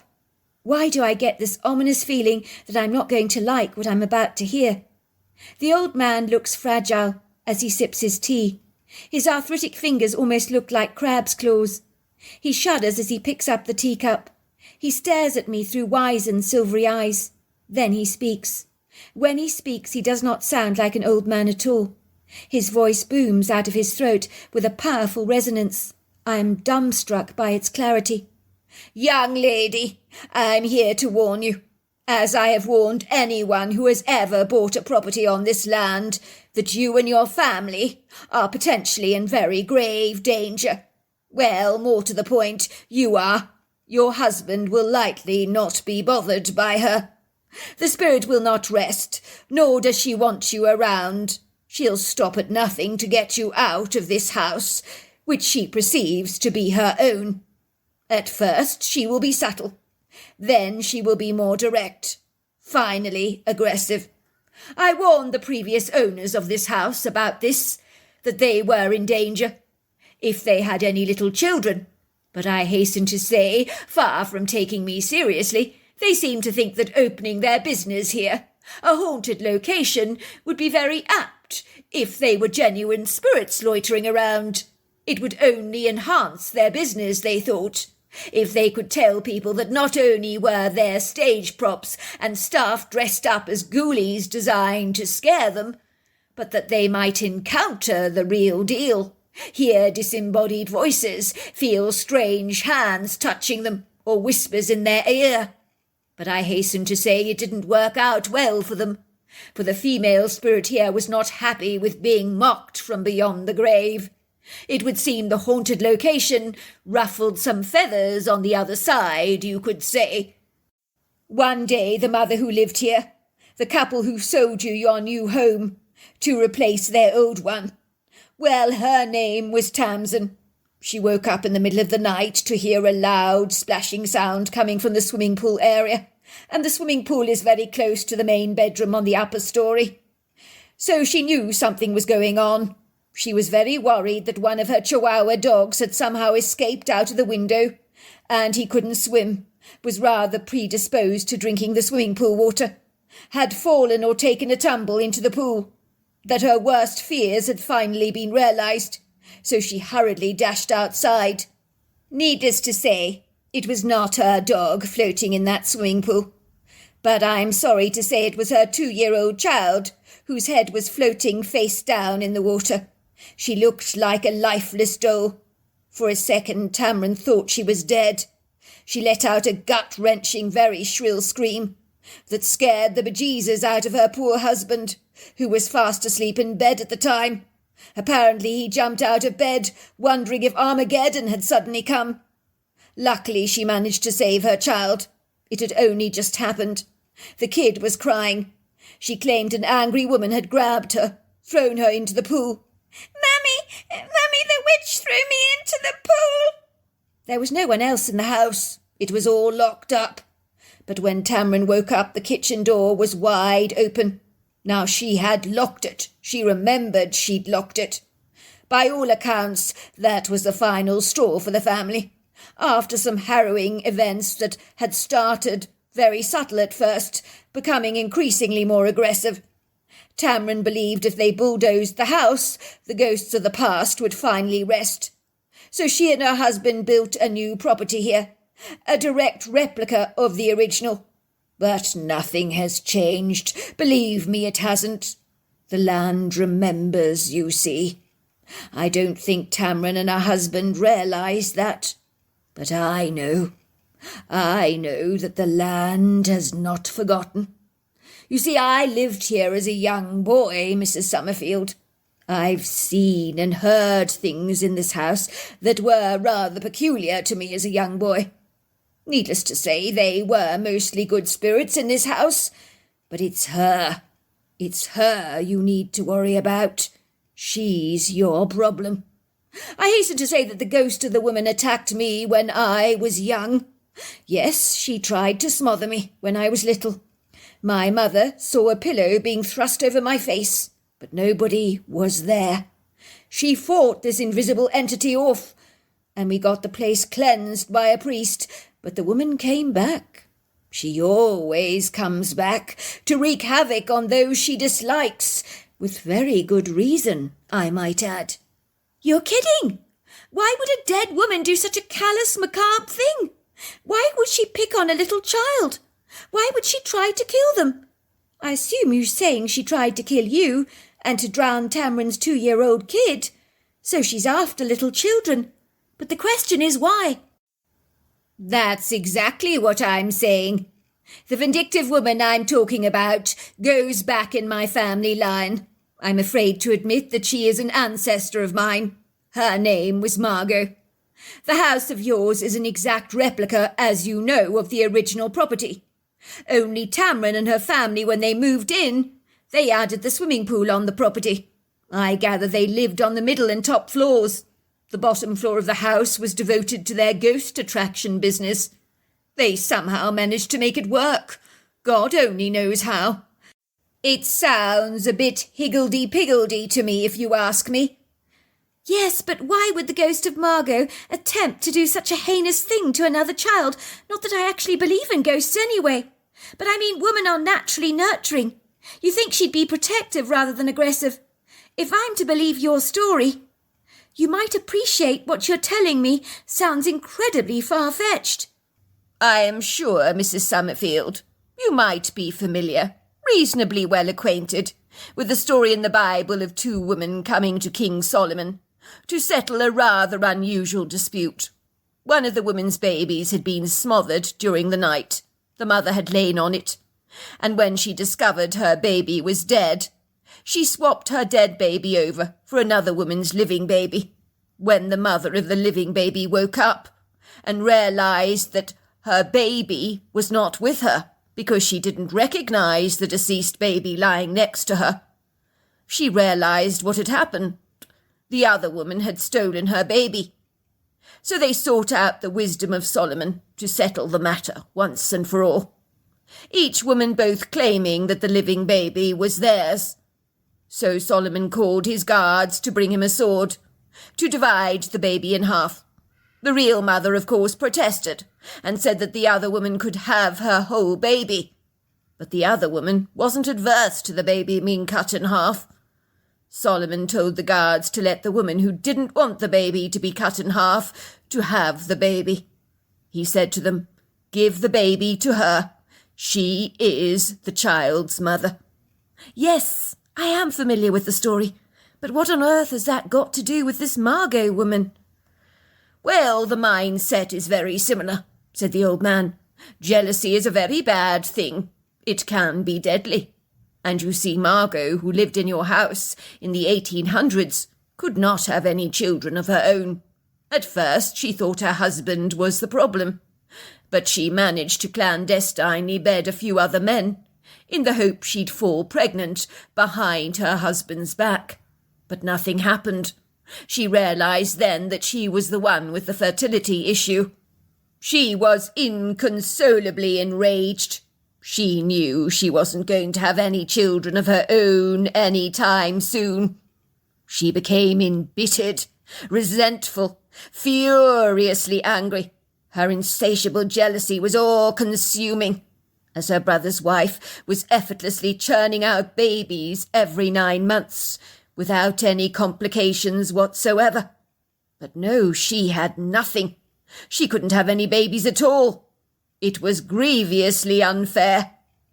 The 2 families lived happily together, under one roof, in this Georgian home. Margot hated Amelia, her sister-in-law. with an inflamed passion, and any other woman, that matter, capable of conceiving. So if she couldn't have any babies of her own, why not try and destroy the babies of another woman, so that she wouldn't be alone in her grief? You see the parallel between Margot and the biblical account of the woman with the deceased baby. Really rather similar. This is why, when Tamrin moved into the Georgian house with her family, she was the one subject to so much personal abuse from the angry ghost that was so irate that Tamrin could conceive her own children.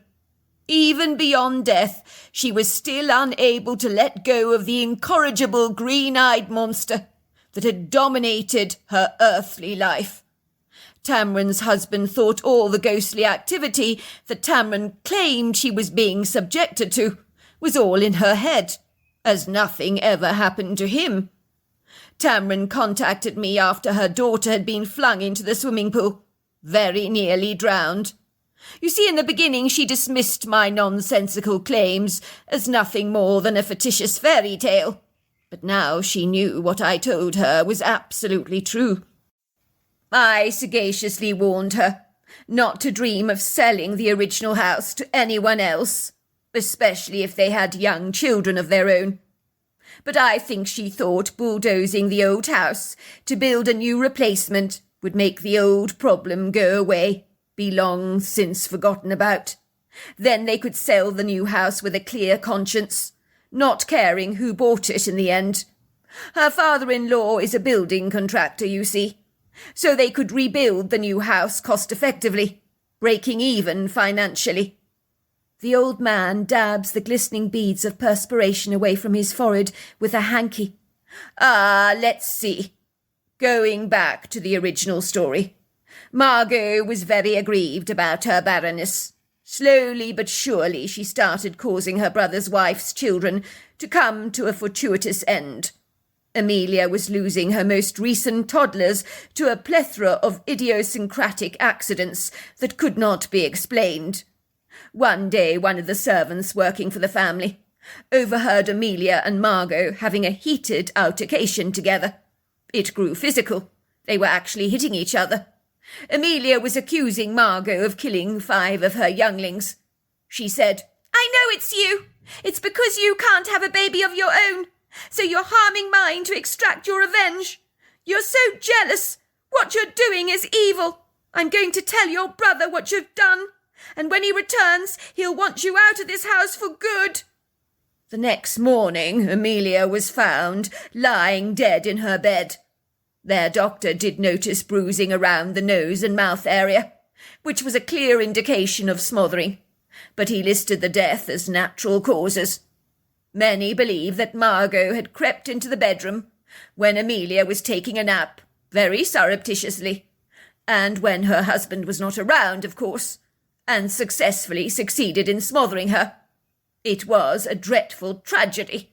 Margot's husband died a year later from pneumonia, so both widowed brother and sister ended up raising the rest of Amelia's slightly older children together, whom had managed to escape her jealous wrath. So in the end she did become a mother, in a manner of speaking, to her sister-in-law's children. Yet despite everything, her interminable rage at never being able to raise her own children distressed her throughout her life, let's just say. So yes, it is a bizarre story, but my mother told me all about it when I was old enough to understand. She believed that Margot's anger would never ever evacuate this house, but would remain here for centuries, maybe sometimes even dormant, but it would always come back. "That woman will never leave," she told me. "She's a tenacious perennial weed." My mother had experienced the wrath of Margot, with her hair being pulled, being pushed down the stairs from time to time, and dreaming of a woman telling her to get the hell out of the house all the time. That happened frequently to her. "So you're telling me that this Margot woman might be after my baby?" "It's a distinct possibility. I'm not saying she'll do anything, but I need to warn you. What happened to Tamrin's child is more than a little peculiar, which suggests that the ghost of Margot may possibly still be active, like my mother believed she would. I worry she may still be around. It would seem Tamrin's experiences were similar to my mother's. Her hair was also pulled. She was pushed down the stairs. She also saw the apparition glaring at her dozens of times, telling her to leave the house at once. I know you mean well, Mr. Sinclair. Really I do. And I truly appreciate you telling me this phenomenal story about the original property here. But I need to tell you that this is a new house. The energy here is light. Nothing untoward has happened here yet. To be honest with you, I don't even believe in ghosts. But I do appreciate your coming here to tell me this story. I'm very, very glad you did, as it was interesting at the very least, but I do think if ghosts are true, that this Margot woman is no longer around. I mean, if she was, I'm sure I'd feel her presence. Well, I hope you're right, Mrs. Summerfield. I hope you're right. I will admit, the old man's story did unsettle me, especially as I had a young baby of my own. I was significantly anxious to bring her cot into my bedroom for a while, but my husband reassured me that the story that I had been told was just hearsay and was not to be taken at all seriously. I don't believe in ghosts, he said to me. And even if I did, this original house was bulldozed, was it not? It was brought to its knees. Its history was therefore eradicated. Suffice to say, in the 1800s, children died from all kinds of conditions and complications, like smallpox, pneumonia, tuberculosis, diphtheria, scarlet fever, dysentery, and infants often died of diarrhea. Perhaps people living in this house falsely concluded that all the deaths were linked to a barren woman, who they believed was jealous, but they had no proof, did they? You may find there is nothing more to the story than that, but it's all just myth and legend, created by an elaborate storyteller, or someone who got their wires really rather badly crossed. Yes, I know exactly what you're saying, sweetheart. But what about Tamrin's daughter? How do you explain that? She was found lying in the swimming pool. She could have died if Tamrin hadn't rescued her. I gather all the doors to the house were locked. But that little girl, she got out. How did she manage to do that? And then the strangest thing of all was the kitchen door was left wide open. And she'd locked it. Tamrin said she'd locked that door. The kid was thrown into the swimming pool. She could have been drowned. At the time, Tamrin heard a splash, thought it was one of her Chihuahua dogs that had unfortunately fallen into the swimming pool and had a habit of sneaking out of the house and drinking the water. Well, you know, kids and swimming pools don't mix, do they? The kid possibly got out of the house, fell into the pool. I wouldn't mind betting that Tamrin left the kitchen door open by mistake. How many times have we overlooked locking a door from time to time? It happens more than one cares to admit. In my humble opinion, it has nothing to do with ghosts. Let's just say, kids are notorious for getting into accidents, all kinds of scrapes, especially around water. They built the pool really close to the house. We need to make absolutely sure we keep the temporary fence we erected around the swimming pool locked at all times. We should be absolutely fine. 2 years later. 2 years had gone by. Where had the time got to? My daughter had done a lot of growing up in that time. I hasten to say nothing had happened in the house, so I felt assured that all was well. But things began to change around our home when I fell pregnant with our second child. It was almost like we'd flicked a switch in our house, and the dormant energy in the house was now reactivated. Something had changed. In the beginning, as the old man had warned, things were so subtle, you could almost be forgiven for thinking you were losing your mind. I remember one day I was watching over my 2-year-old daughter. She was eating with a spoon and fork, very messily, with chocolate pear dribbling down the corners of her mouth. She behaved as if there was someone with us. Her blue eyes sparkled with delight. She waved her spoon around excitedly, stamping it up and down the table. "Play, Dolly! she was saying. "Play, Dolly." My daughter would always say play, Dolly, if she wanted someone to play with her, but she only said this when she was addressing someone in person. But then no one was there except for me. "Who you talking to, Molly?" I asked. She looked up at me and giggled. She was pointing to the fresh air. I thought my daughter's imagination must be in overdrive. I cleaned up her plate and wiped away the chocolate from her mouth with a napkin. In a trice I got a chill when I heard children's laughter filtering past me, like a faint smell you might catch on the wind. In truth, it felt like a couple of young children had just run past me, like a gust of cold wind. But when I turned around, nothing was there. It certainly gave me pause for thought. Did that really just happen? I asked myself. I glanced around my kitchen, but everything was steeped in silence. So I put down the idiosyncratic experience to my somewhat foggy pregnancy brain. I trotted upstairs and erected a playpen in my bedroom, where I placed some toys for my 2-year-old daughter to play with, while I had a little cat nap. I closed the bedroom door behind me. I climbed into my bed and lay underneath my warm comforter, while my daughter was happily engaged with her building blocks. I was a light sleeper, so if my daughter needed attention, I'd be up like a jack-in-the-box.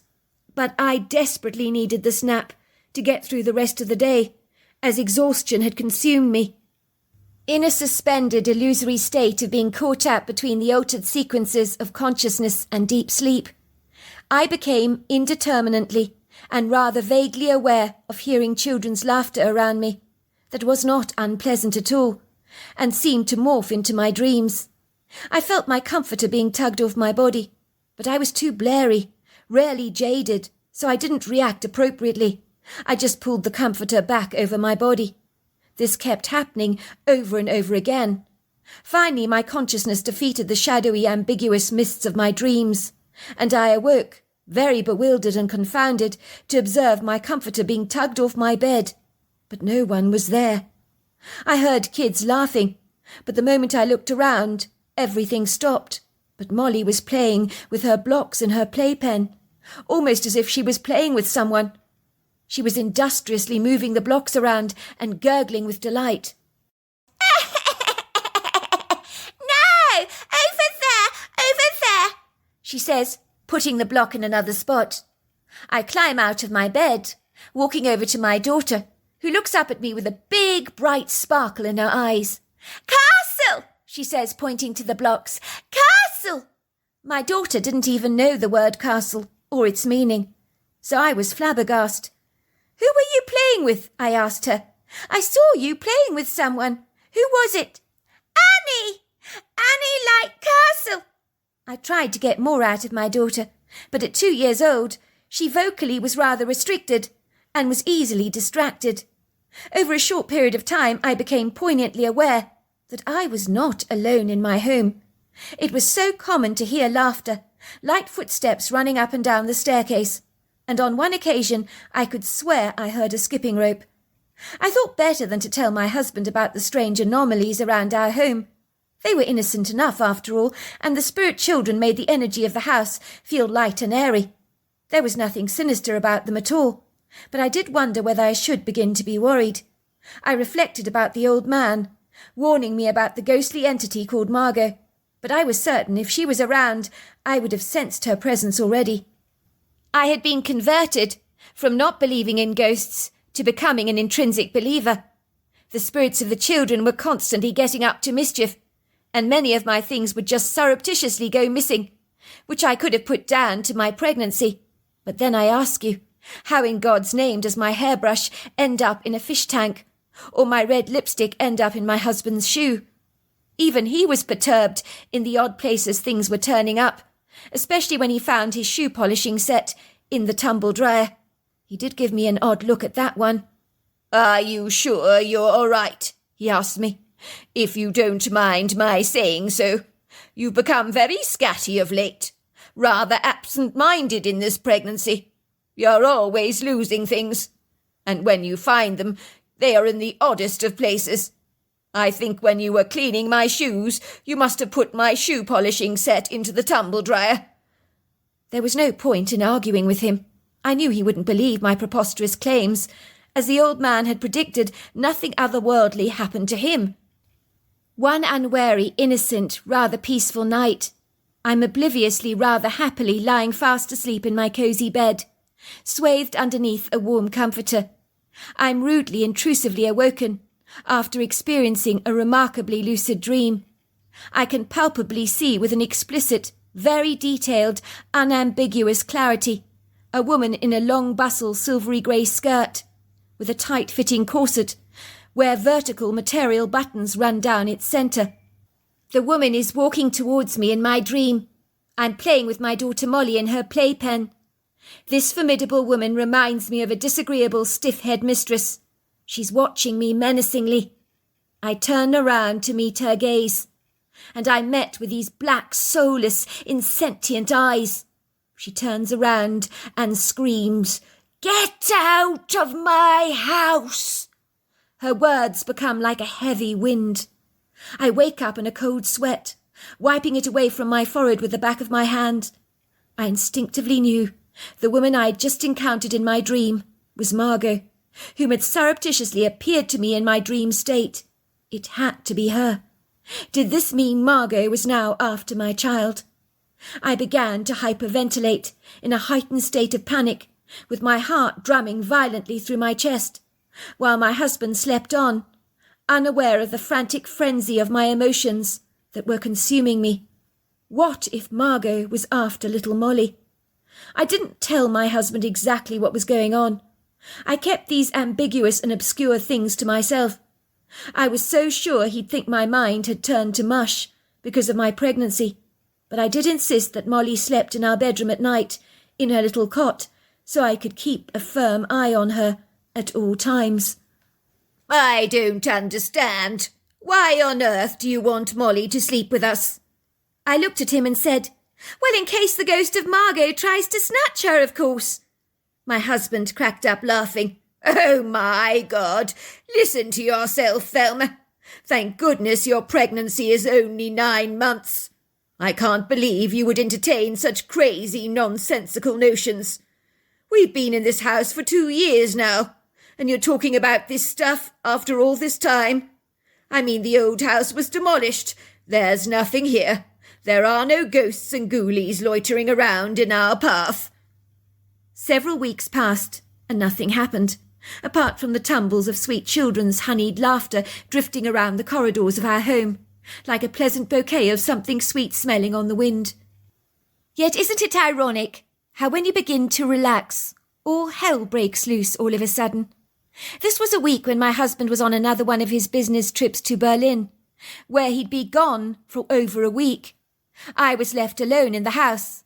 Let's just say Curtis was rather reluctant about going abroad again, but this was not a business trip that could be postponed or held back. My husband, with a furrowed brow and eyes filled with a trepidatious concern, kept telling me 100 times over, "Don't forget to switch off the cooker, and don't forget to close the faucets, to make sure you've actually watch over your bath when you run the water, and lock the doors after yourself." Bless him. He truly thought my brains were scrambled during this pregnancy. I assured him I'd be perfectly fine. He didn't look terribly convinced. I kid you not that very same night, after my husband had left for Berlin, and was obviously staying in some fabulous avant-garde, state-of-the-art, luxurious hotel, I'm awoken to the sounds of boots clomping up and down the staircase. I sit still listening to the sound. My blood grows cold. This is not the light shuffle of children's feet that I often heard. This is something ominously different. Was someone in my house? Please, God, no. Not while I'm here alone. I climb out of bed to investigate, but nothing is there. I look across the landing and down the staircase, and even sneak some glances from the windows overlooking the back and front yard. "Hello!" I call out. "Is anybody there?" I am met with the familiar tick-tock of the grandfather clock in the entrance hall. My daughter remains blissfully fast asleep in her cot, next to my bed, but I have this uneasy sense that I am being watched.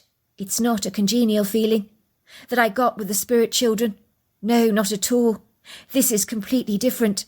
It's like something hates me and is drilling through me with a predatory, menacious pair of eyes. I earnestly lean over my daughter's crib to check on her again, but little Molly, with her teddy bear clutched in her hands, remains steadfastly asleep. Once again, I fall into a fitful sleep of my own, but I am awoken to the clomp of boots, lighter than that of a man. I sit up warily, trying desperately to acclimatise to the dark shadows of the bedroom, where everything is obscured and obliterated by an unfriendly, hostile, velvety blackness. There's a big lump forming in the back of my throat, while millions of tiny hairs on the back of my neck stand up on edge. The footsteps I'd heard in the hallway clomp presumptuously into my bedroom. Then a dark figure surrounded by this shimmering light materialises before my very eyes. It's the woman from my dream, but this time she's standing before me, larger than life. I can assure you she looked as real as you or me. She was elegantly dressed in a stylish-looking 1800s ensemble, the same shimmering silver-grey dress I'd seen so lucidly in my dream. She had black shiny hair that gleamed with health and vigour, while abundant curls covered her forehead and dangled gracefully above her small ears, swept away from her face neatly into a curly chignon at the back of her head. Her skin was as white as paper, while her deep-set dark eyes gave a hateful smirk, which spoke volumes. I could see in their depths an intense loathing that she harboured towards me. She then just walked out of the door. If I thought things were ending that night, I was sadly mistaken. It had only just started. Things were warming up, and had now escalated. The spirit of Margot seemed after revenge tonight.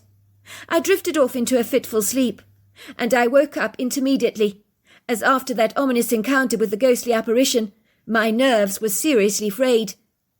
I'm going to have to do something about this in the morning, I tell myself. I'm going to call a psychic medium, get the house blessed, do anything, but this Margot woman just has to go. I cannot continue to live in an environment soaked with her negative energy. I must have drifted off to sleep again, when I finally find myself being poked. I heard a child's voice saying to me, "Hurry, Thelma, hurry! Molly's taken your daughter to the bath outside." The voice sounded like a young boy's. I sit up with a start. Panic consumes my body with dread. Unlike anything that I've ever experienced before in my life. Thoughts of what had happened to the previous owner, Tamsin, came flooding back into my head. I glance at the cot, but sure enough, my beautiful little Molly is missing. The cot is empty. My mind screams, my arms oscillate wildly like a speared octopus. The blood drains from my skin, and a numbness seems to perforate every single cell of my entire body. I barely remember running down that staircase, darting to the kitchen to get to the swimming pool. To my horror, I observe that the kitchen door is wide open. I had definitely locked it. I know I did. The door is banging against the outside wall, while a cool summer breeze wafts into the room, nudging my cheeks with cold air. With my cell phone cradled in my hands, I use its sparse light to guide me along my way, with the helpful assistance of the magnanimous puddles of light, offered by an ethereal full moon that has cast her illumination generously across the backyard. I rush hurriedly towards the pool enclosure, in my clinging nightdress and my bare feet, that have been pinched by some thorny appendages that are creeping through my lawn. But I don't care. The only object of my focus is finding my daughter at once. My heart sinks as fast as a new penny being flung to the bottom of a fountain.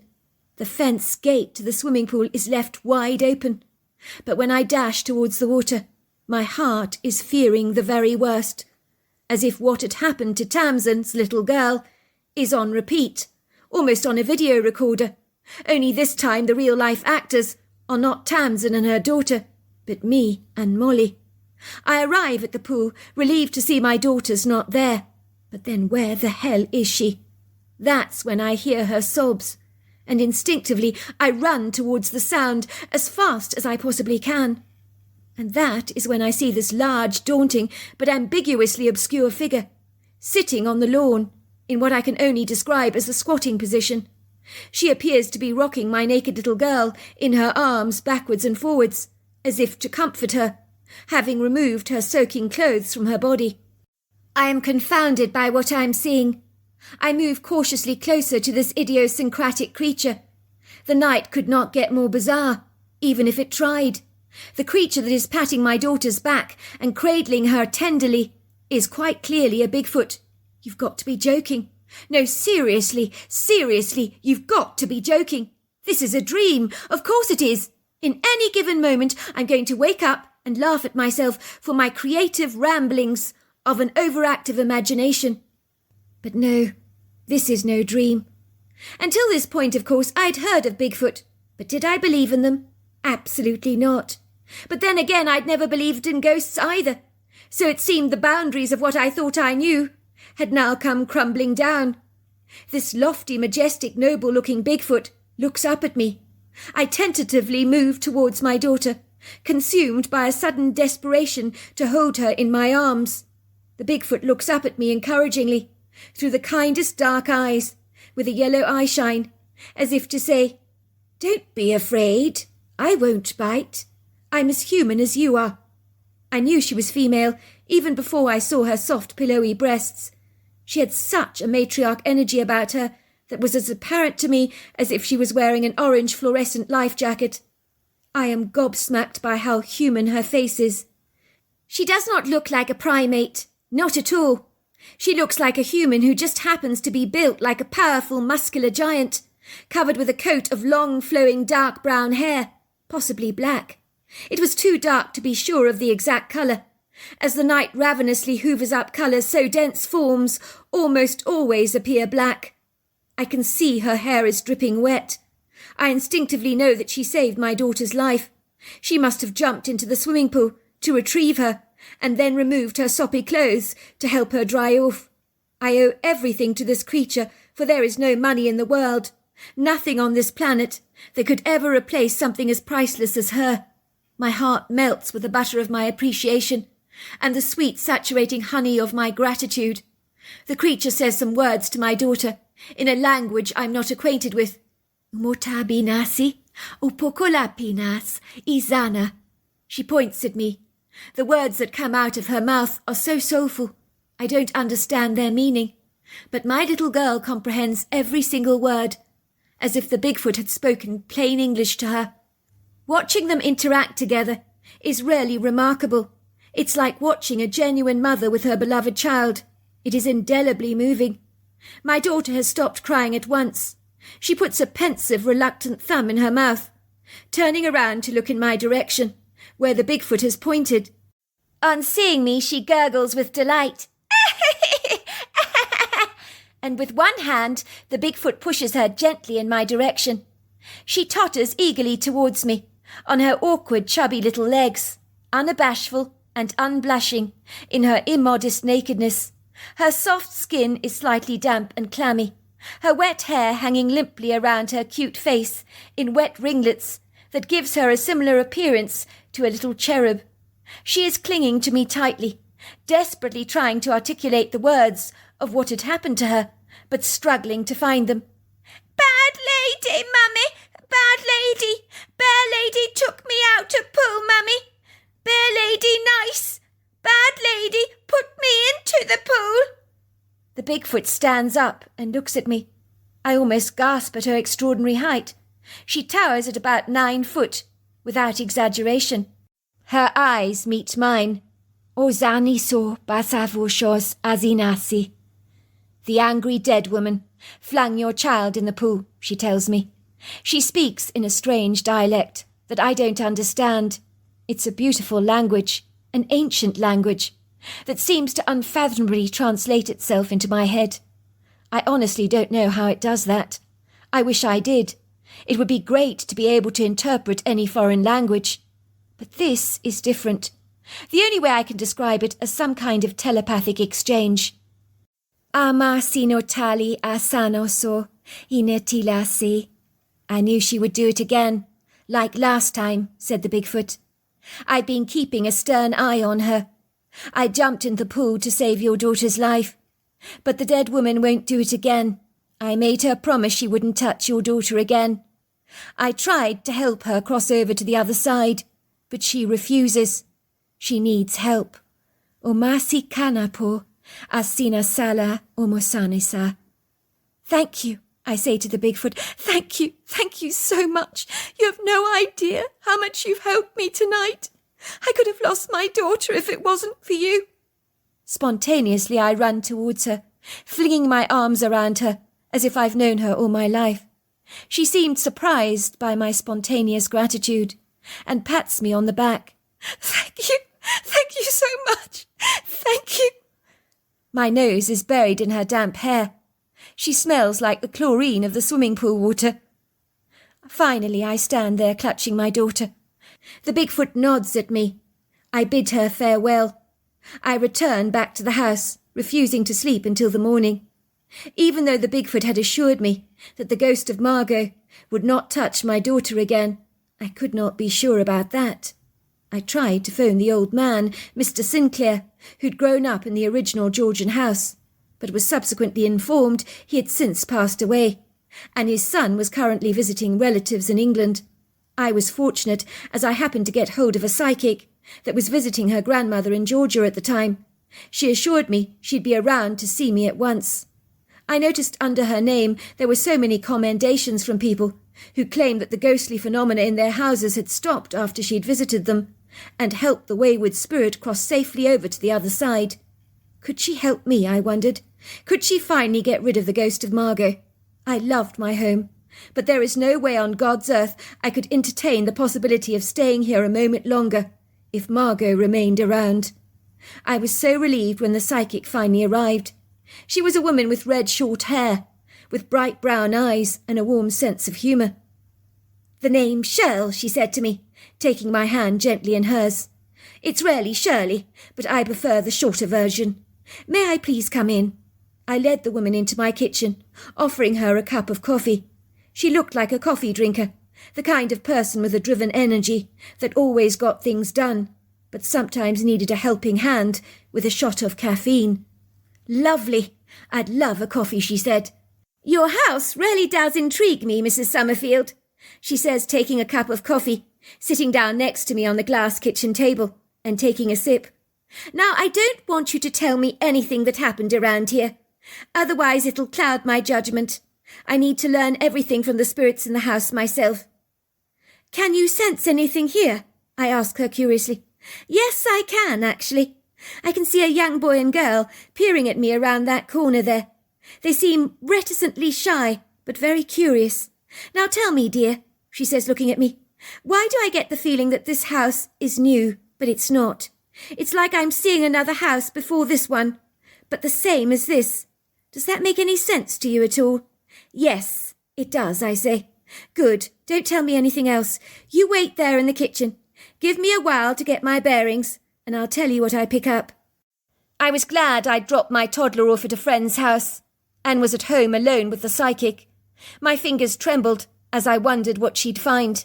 I'd never been more grateful that my husband was away, abroad in Berlin. Let's just say there's some things I'd rather he didn't know. It's not because I want to hide anything from him. I just know that he'd think my calling a psychic around to investigate our property was over the top. It was all right for him, not so much as a trill of outer-worldly laughter or the sound of hurried feet up the staircase ever so much had grabbed his attention. I could not blame him for doubting my outlandish claims. If I was in his shoes, so would I. Before I'd moved into the house, I was very cynical about outer-worldly phenomena, but that all changes when you experience it for yourself firsthand, so your doubt becomes certainty. "I love your house," said Shirl, coming back into the kitchen. "Beautiful energy, apart from..." "Apart from what?" I ask her. "Well, you have a lost soul here, don't you?" It's a rather tragic story. I've been speaking to the soul of a woman. Her name is Margot. She keeps saying to me, tell her I didn't mean to do it." She says something irrational comes over her. She becomes inflamed with fury. "Did she try to harm the 2-year-old girl you have by any chance?" I nod, a tear spilling down my cheeks. "She threw my kid into the swimming pool." Shirl reaches out to give my hand a squeeze. "I know. It is going to be all right, you know. Don't get upset about any of this. Now, Margot tells me she never left this house, even when it embraced a new building, as this house is not dissimilar to the other house that Margot lived in on this land over 270 years ago. She tells me she was barren, couldn't have any kids of her own.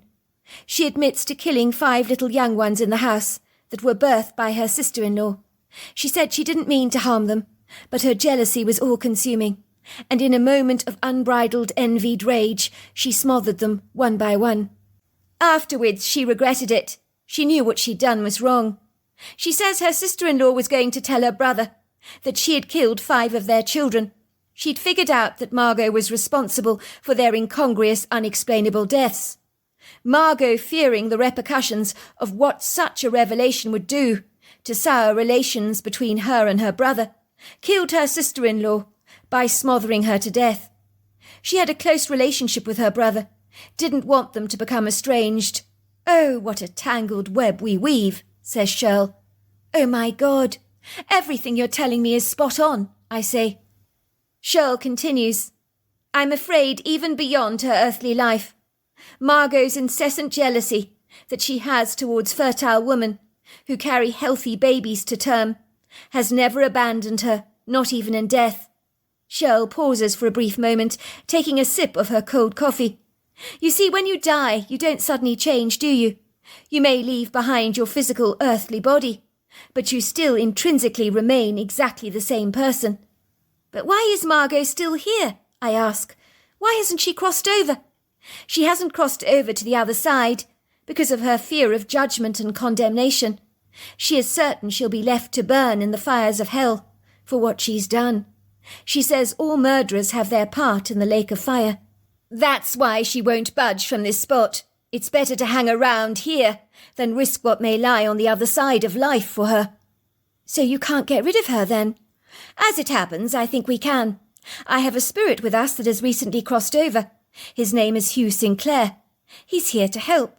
Claims he used to live in this house. He says Margot's ghost tried to smother him once when he was a baby. He was one of her victims. He thinks he might be able to persuade her to cross over to the light. And before we do the ceremony, is there anything else you want to ask me?" "Well, yes, the children. Have they crossed over? Who are they? Why do they hang around here?" "Oh, the 2 children. They're delightful, aren't they? There's Charles. He died of scarlet fever when he was 8 years old. And Anna of the same plight, when she was only 10. They were 2 of Margot's sister-in-law's kids that she never harmed, but they still died young. I gather they love you and your daughter, enjoy getting up to mischief with you. Charles tells me he woke you up to tell you that Margot had taken your daughter to the water bath, but he says something about the watchman of the woods intervened to save the day. So the kids are all right then? Do they need to cross over?" I ask. "No, they already have crossed over. They've been hanging around trying to persuade Margot to cross over, but she thinks their agenda is duplicitous. She refuses to even trust the children." "Are you ready to start with the cleansing ceremony then?" I nodded. Shirl lit some candles, holding my hand. "I want you to fill the room with light, and then we'll ask Margot to step into that light. Hugh is waiting here to help her cross over. Hopefully she'll be persuaded." I wasn't feeling terribly confident that Margot would willingly cross over to the other side, but I held my fingers and crossed my toes. Please go, Margot," I whispered in my heart. We filled the room with light. "I see Mr. Sinclair. He's here," says Shirl. "He's brought along Margot's brother and deceased husband. They have huge smiles on their faces. They're welcoming her warmly. Her brother and husband are taking her by the hand." "They've gone." "They've gone!" I say. "They've gone!" "Yes, they've gone," says Shirl, giving me a big hug. I could immediately sense a lighter energy in the house. I knew Margot was gone. I knew she wouldn't be coming back. We were safe now. 2 years later, me and my husband were watching a scary movie together. He looked at me soberly. "I have a confession to make." "Really?" I say. "That sounds ominous. I don't think I like the sound of that. You're not having an affair, are you?" I tease. He laughs. "Ha ha! As if. Do you remember last year when we had that dinner party at the house with the Nutterleys? We were talking about ghosts, and I resolutely said I didn't believe in them." "Yes, I remember." "Well, something happened that night after they left." "It did?" I asked curiously. "What happened?"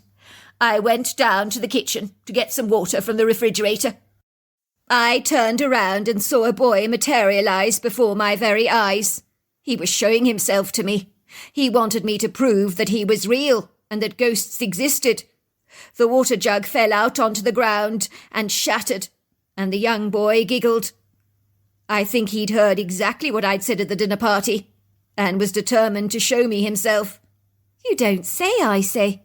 Well, that is incredible. So there you are. That's my story. Well, hello there. I hope you enjoyed the Omnibus edition. We've got many more coming our way for you to listen to.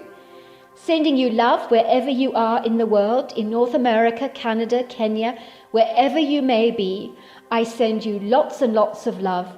Thank you for listening to my Omnibus, and I really do hope you enjoyed it, because that's the whole idea about it, is to give you some interesting stories to listen to.